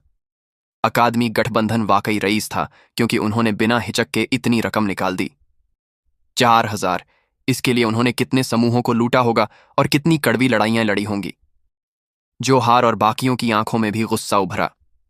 क्या अकादमी गठबंधन जानबूझकर ऐसा कर रहा था? अमायरा ने भी भौहें हल्की सी कोड़ी, लेकिन उसने एक शब्द नहीं कहा और सिर्फ धैर्य की ओर देखा। धैर्य ने मुस्कुराकर फरहान को गहरी नजरों से देखा और सिर हिलाया। चलो, लगता है मेरे और इस चेतना जाल के खाके का कोई नाता नहीं है। उसने मुड़कर जाने का इरादा किया। हालांकि उसे चेतना जाल का खाका चाहिए था, लेकिन दुश्मन की बोली उनकी सीमा से कहीं ज्यादा थी। अचानक एक साफ आवाज गर्व के साथ गूंजी, 4500। धैर्य समेत सब चौंके। फिर उसने अपनी नजरें उस चमकदार खूबसूरती की ओर मोड़ी। कियाना की पतली नाजुक उंगलियां अपने बालों से खेल रही थीं। उसकी गर्व भरी नजरें दूसरी मंजिल पर खड़े फरहान और शाकुर की ओर हल्के से गईं। उसका घमंड दूसरों को उनके सामने छींटी जैसा महसूस कराता था। सबने चौंक कर कहा, कियाना? कियाना की शोहरत धैर्य से कहीं ज्यादा थी। जैसे ही उसने बोला, सबकी नजरें लगभग तुरंत उसकी ओर मुड़ी। जाहिर है, कई नजरों में गर्मी भी थी। मौजूदा प्रतियोगिता की सबसे चमकदार लड़की को कौन नहीं जानता था। धैर्य भी कियाना की अचानक हरकत से चौंका। उसने भौहें सिकोड़कर पूछा, तुम क्या कर रही हो? हालांकि वे अभी साथ काम कर रहे थे, लेकिन उनका सहयोग सिर्फ अपनी अपनी जरूरतें पूरी करने के लिए था।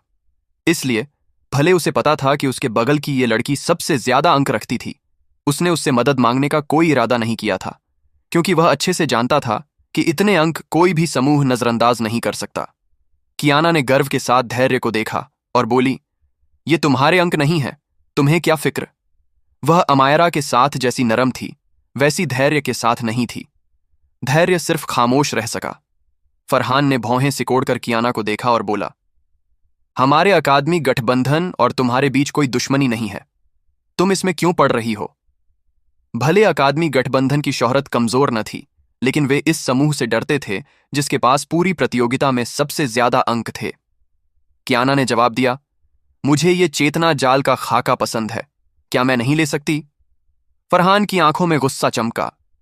जैसे ही वह बोलने वाला था, अंधेरे से एक गहरी आवाज गूंजी, जब लीडर कियाना को ये चेतना जाल का खाका पसंद है, तो हम अकादमी गठबंधन वाले किसी की पसंद को नहीं छीनेंगे। अंधेरे से एक आकृति धीरे धीरे निकली और रोशनी में प्रकट हुई। यह एक भूरे कपड़ों वाला युवा था। उसका चेहरा साधारण था, लेकिन उसकी पुतलियां भूरी थीं, जैसे उनमें कोई जान ना हो। उसकी नजरें धैर्य के समूह की ओर थीं और वह हल्के से मुस्कुराया, जो दोस्ताना लग रहा था। हैरान आवाज गूंजी, भूतिया राजा मान्यू। किसी ने नहीं सोचा था कि अकादमी गठबंधन के 3 लीडर एक ही जगह दिखेंगे। धैर्य भी उस भूरे कपड़ों वाले युवा को देख रहा था और उसकी आंखें हल्की सिकुंडी। उसे उससे अनोखी लहरें महसूस हुईं। कियाना ने मान्यू को एक नजर डाली और कुछ नहीं बोली। उसने उंगलियों से टटोला और अकादमी बैच सौदा मंच पर खड़े युवा की ओर उड़ा। उसने उसे पकड़ा और जल्दी से अपने हिस्से के अंक निकाले। फिर बैच को चेतना जाल के खाके के साथ कियाना को लौटा दिया। कियाना ने उन चीजों को पकड़ा और बिना देखे रख लिया। इसके बाद वह मुड़ी और चल दी। धैर्य ने भूरे कपड़ों वाले युवा को एक और छोटी नजर दी, फिर मुड़कर चला गया।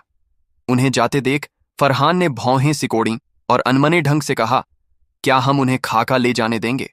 अगर वे सचमुच इस चेतना जाल को बिछा लेते हैं तो हमारे लिए बड़ी मुसीबत होगी। मान्यू ने हल्की मुस्कान दी और बोला, कोई फायदा नहीं, जब कियाना ने हरकत कर ली है तो हम उससे होड़ नहीं ले सकते। उसने आगे कहा, लेकिन मुझे नहीं लगा था कि कियाना धैर्य की इतनी मदद करेगी। ये 4500 अंक थे। मुझे लगता है उसका समूह पहले से शीर्ष 16 से बाहर हो जाएगा।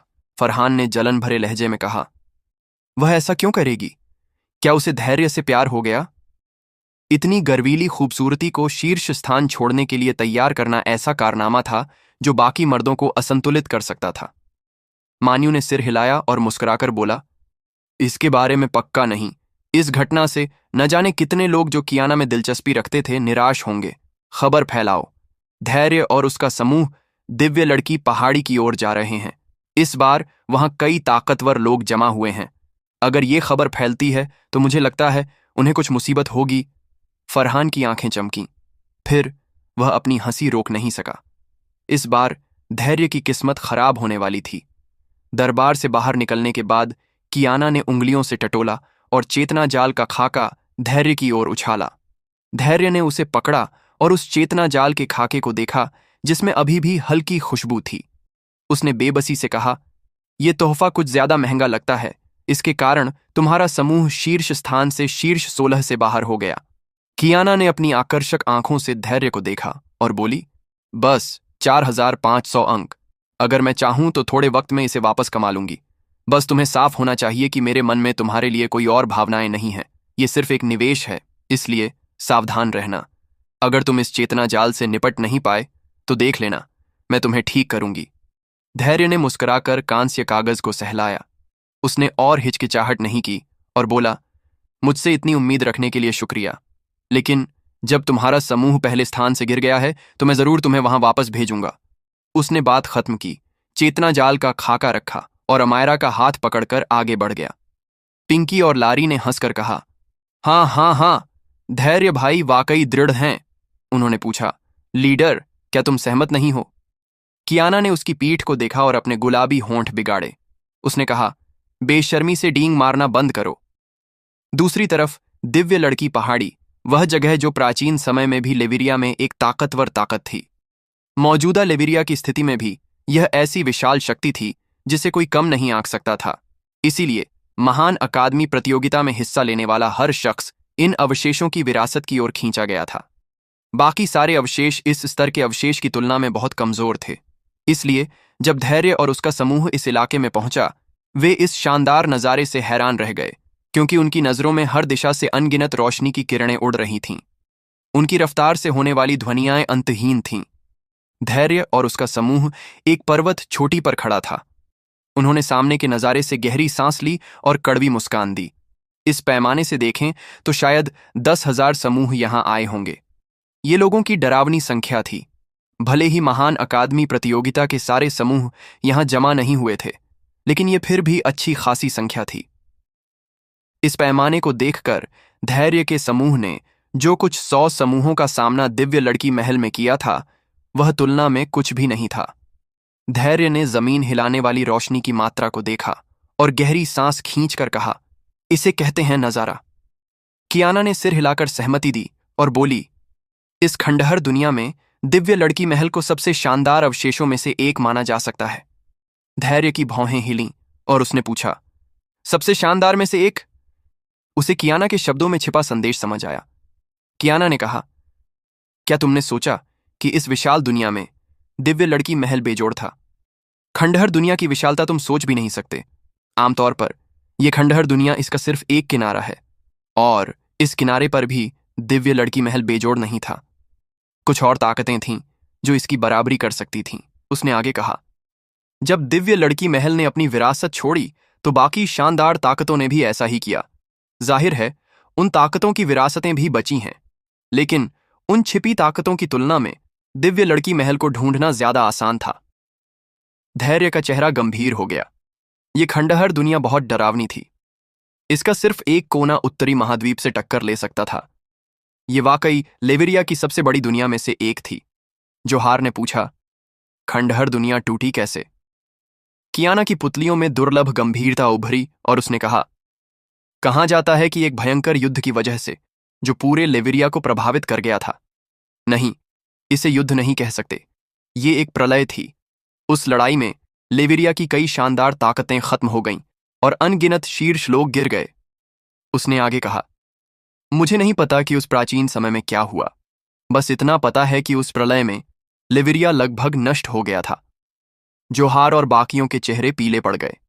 लेविरिया लगभग नष्ट हो गया था? क्या ये कुछ ज्यादा नहीं हो गया?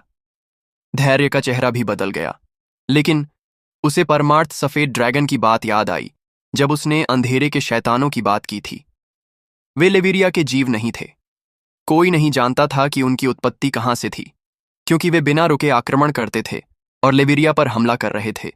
साथ ही उन्होंने लेविरिया के दूसरे ग्रहों पर भी कब्जा किया था।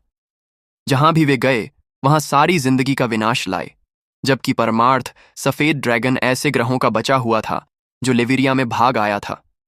उसने सोचा कि क्या उस तथाकथित प्रलय का उन रहस्यमय अंधेरे के शैतानों से कोई लेना देना था।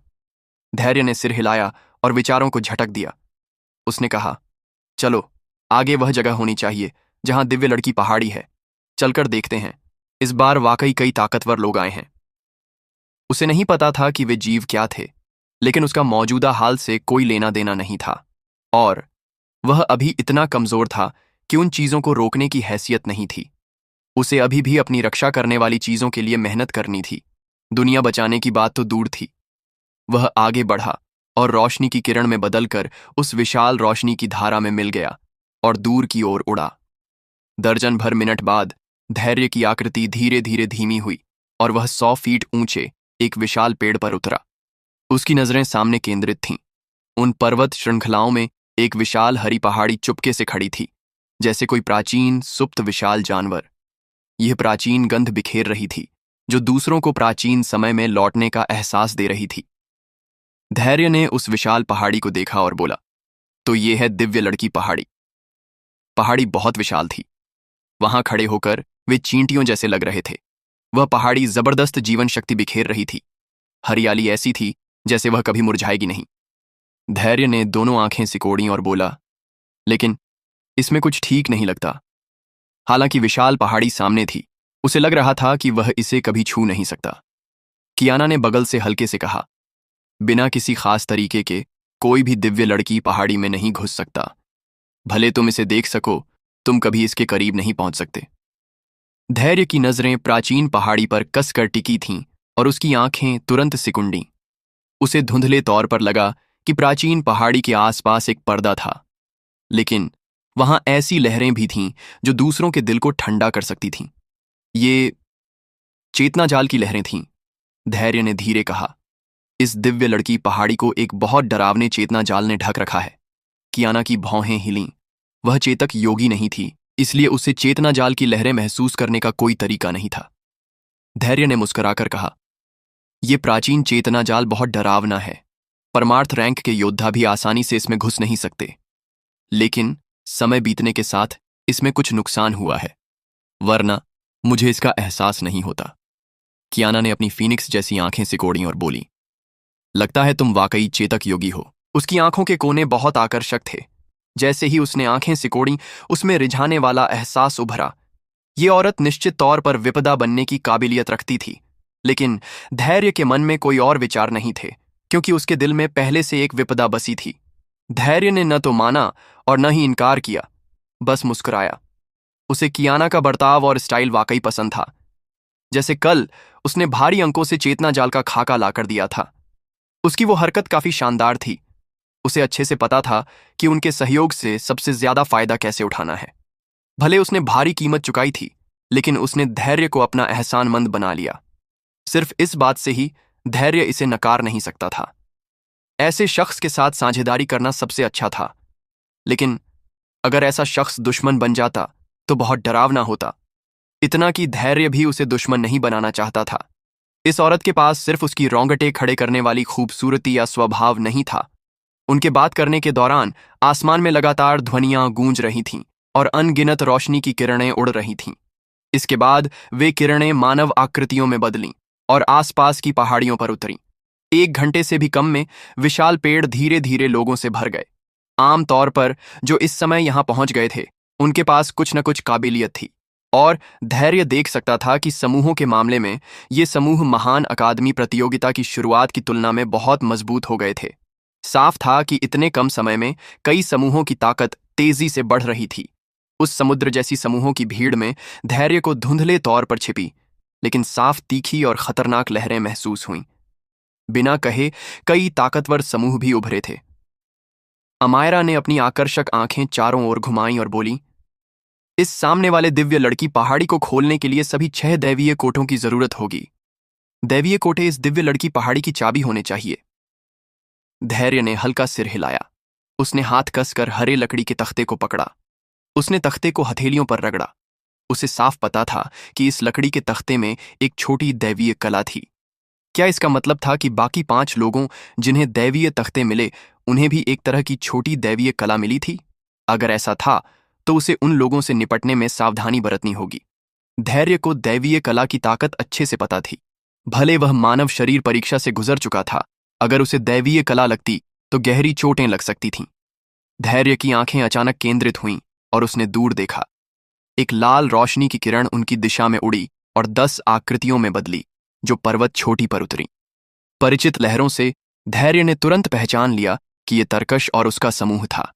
उसने ठंडी चमक भरी आंखों से कहा, ये लोग वाकई दिव्य लड़की पहाड़ी को निशाना बना रहे हैं। जब धैर्य ने तरकश और उसके समूह को देखा तो दूसरी तरफ ने भी उनकी मौजूदगी महसूस की। दोनों तरफ से ठंडी नजरें टकराईं। तरकश और उसके समूह के दिखने के थोड़ी देर बाद एक और ध्वनि गूंजी। सबने अपनी नजरें उस ओर मोड़ी और ढेर सारे लोगों को अपनी दिशा में आते देखा, जो विशाल पेड़ों पर उतरे। उस विशाल समूह के आगे 3 लोग थे, जो कल मिले अकादमी गठबंधन के 3 लीडर थे। किसी ने हंसकर कहा, हाँ हाँ, लगता है महान अकादमी प्रतियोगिता अब मजेदार होने वाली है, लेकिन हम धर्मपाल अकादमी वाले इस मजे से कैसे पीछे रह सकते हैं। अंतहीन शोर में एक हंसी गूंजी। इसके बाद डरावने स्तर की चेतना शक्ति दूर से फैली और 10 मानव आकृतियां उड़कर आईं और साथ ही कई नजरें खींची। धैर्य ने दोनों आंखें सिकोड़ी और सामने देखा। धर्मपाल अकादमी, वे लोग वाकई दिख गए। लगता था इस वक्त दिव्य लड़की पहाड़ी का अवशेष सचमुच ताकतवर लोगों से भरा था। अनगिनत नजरों के बीच दर्जनों आकृतियां आसमान में चलीं और इस इलाके के ऊपर मंडराने लगीं, जिसने ढेर सारा ध्यान खींचा। धैर्य की नजरें भी उधर गईं। थोड़ी देर बाद उसका ध्यान एक मानव आकृति पर केंद्रित हुआ।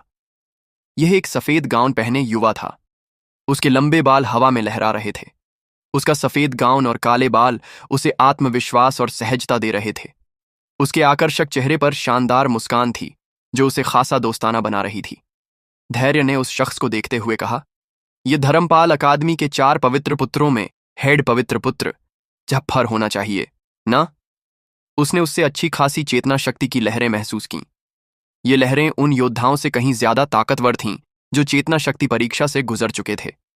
ये शख्स निश्चित तौर पर ताकतवर था। बगल में खड़ी कियाना ने उस शख्स को एक नजर दी और सिर हिलाकर बोली, हाँ, ये जफर है।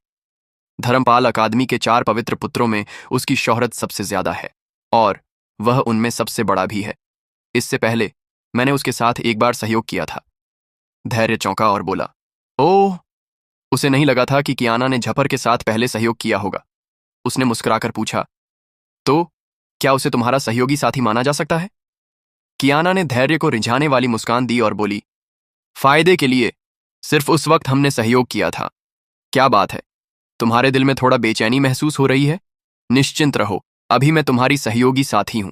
भले तुम मुझसे टकराव शुरू कर दो, मैं तुम्हारे समूह की मदद करूंगी। धैर्य ने अपनी नाक रगड़ी और बोला, तुमने जो अभी कहा उससे मुझे बेचैनी हो रही है। क्या इसका मतलब ये नहीं कि अगर तुम इसके बाद किसी और के साथ सहयोग करती हो तो उन्हें भी यही कहोगी? धैर्य की बात खत्म होते ही कियाना की भौहें तुरंत सिकुड़ गईं, लेकिन जल्दी ही उसकी भौहें ढीली हुईं। उसने मुस्कान बनाए रखी, सिवाय इसके कि उसकी मुस्कान में साफ तौर पर एक छुरी छिपी थी। उसने कहा, बिल्कुल, उस वक्त तुम हमारे लिए बेकार हो जाओगे। मैं न सिर्फ यही कहूंगी बल्कि तुम्हें काट भी डालूंगी, मानते हो? धैर्य ने सूखी मुस्कान दी और बोला, इसे फाइनल के लिए बचा लो। कियाना की नजरों से उसके रोंगटे खड़े हो गए। उसका चेहरा बदल गया क्योंकि उसे झपर की दिशा से खून की प्यास भरी नजर महसूस हुई। नजरें घुमाकर उसे एक परिचित आकृति दिखी। जफर के पीछे एक परिचित समूह था। समूह का लीडर था शरफाज, जिसे उसने पहले दिव्य लड़की महल में गहरी चोट दी थी। धैर्य ने शरफाज की ठंडी नजर पर हल्की मुस्कान दी। उसने कहा, वह शख्स वाकई भाग्यशाली है जो अभी जिंदा है। लेकिन वह चिंतित नहीं था। मानव शरीर परीक्षा से पहले शरफन उसे कुछ परेशानी दे सकता था, लेकिन अब अगर वे फिर से टकराते तो धैर्य उसे जरूर दिखा देता कि उनके बीच कितना बड़ा फर्क है। तब धैर्य को समझ आया कि धर्मपाल अकादमी से 3 समूह थे। अबरार को छोड़कर 4 पवित्र पुत्रों में से बाकी 3 यहां जमा थे। उनकी एकत्रित ताकत काफी अच्छी थी। जब धैर्य और शरफाज की नजरें टकरा रही थीं, जफर ने सिर घुमाकर धैर्य की दिशा में देखा। जब उसने कियाना को देखा तो उसकी आंखें तुरंत चमक उठीं। उसकी मुस्कान और शानदार हो गई और वह शरफाज के साथ धैर्य की ओर बढ़ा। जफर ने मुस्कुराकर कियाना से कहा, हाँ हाँ, नहीं सोचा था कि तुम यहां मिलोगी कियाना। उसके लहजे में खुशी और नरमी थी। जफर के संबोधन को सुनकर कियाना की भौहें हल्की सिकुड़ीं। फिर उसने सिर हिलाया। जफर ने मुस्कुराकर कहा, तुम दिव्य लड़की महल के लिए आई हो ना? यहां ढेर सारे योद्धा दिख रहे हैं। यहां खजाना हासिल करना जरूर आसान नहीं होगा। क्यों ना हम फिर से सहयोग करें? दोस्तों, अगर आपने इसके पहले का एपिसोड नहीं सुना है तो इसके पहले और बाद के वीडियो का लिंक डिस्क्रिप्शन और कमेंट में है। आप उस लिंक से सभी एपिसोड को सुन सकते हैं। और आप डेली वीडियो सुनने के लिए रोज शाम को 7:30 बजे से 8:30 बजे के बीच में तैयार रहना, क्योंकि रोज एपिसोड इसी टाइम पर आता है। और हाँ, हमारे नए चैनल स्टोरी ट्यूब बैक को सब्सक्राइब करना बिल्कुल भी ना भूलें, क्योंकि आगे की कहानी वहीं पर अपलोड होने वाला है। और दोस्तों, अगर आपने अभी तक लाइक नहीं किया है तो मेरी आपसे बस एक ही गुजारिश है कि कृपया मेरे इस एपिसोड को लाइक जरूर करें। दोस्तों, आपको एक लाइक करने में आपका कुछ नहीं लगता है, फिर भी कई लोग लाइक नहीं करते हैं, तो कृपया मेरे मेहनत के लिए एक लाइक जरूर करें। चलिए कहानी को शुरू करते हैं। उसकी मुस्कान में आत्मविश्वास था। ये उसकी ताकत का आत्मविश्वास था। इतने सारे योद्धाओं के बावजूद जफर आसान निशाना नहीं था। धैर्य ने बेबस मुस्कान दी क्योंकि उसे नजरअंदाज किया गया। उसे कम से कम ये तो दिख रहा था कि जफर को कियाना में साफ तौर पर दिलचस्पी थी। लेकिन यह हैरानी की बात नहीं थी क्योंकि कियाना के आकर्षण के साथ मर्दों के लिए उसे नजरअंदाज करना आसान नहीं था। जफर वाकई आत्मविश्वास से भरा शख्स था। उसे पता होना चाहिए था कि धैर्य और कियाना साथ काम कर रहे हैं। फिर भी उसने इसकी परवाह नहीं की और धैर्य के सामने ये बात कही। उनकी बनावट को देखें तो वे धैर्य से हर तरह से ज्यादा मजबूत थे। अगर कियाना उनके साथ जुड़ती तो उनकी सफलता की संभावना बहुत बढ़ जाती। कियाना भी जफर की बातों से चौंकी और उसकी भौहें तुरंत सिकुड़ गईं। अगर ताकत के आधार पर देखें तो जफर वाकई उसके लिए ज्यादा उपयुक्त साथी था। लेकिन अगर भावनाओं की बात करें तो वह धैर्य और अमायरा को ज्यादा पसंद करती थी। कुछ समय साथ रहने के बाद उसे धैर्य की कुछ समझ हो गई थी। भले वह शख्स अभी मानव शरीर परीक्षा से गुजरा हो, लेकिन वह काफी भरोसेमंद था। सबसे जरूरी बात, उसे इसकी चिंता नहीं थी कि फायदे के सामने उसे धोखा मिलेगा। तो दोस्तों, क्या होने वाला है आगे, जानने के लिए सुनते रहे इस स्टोरी को सिर्फ और सिर्फ कहानी ट्यूब यूट्यूब चैनल पर।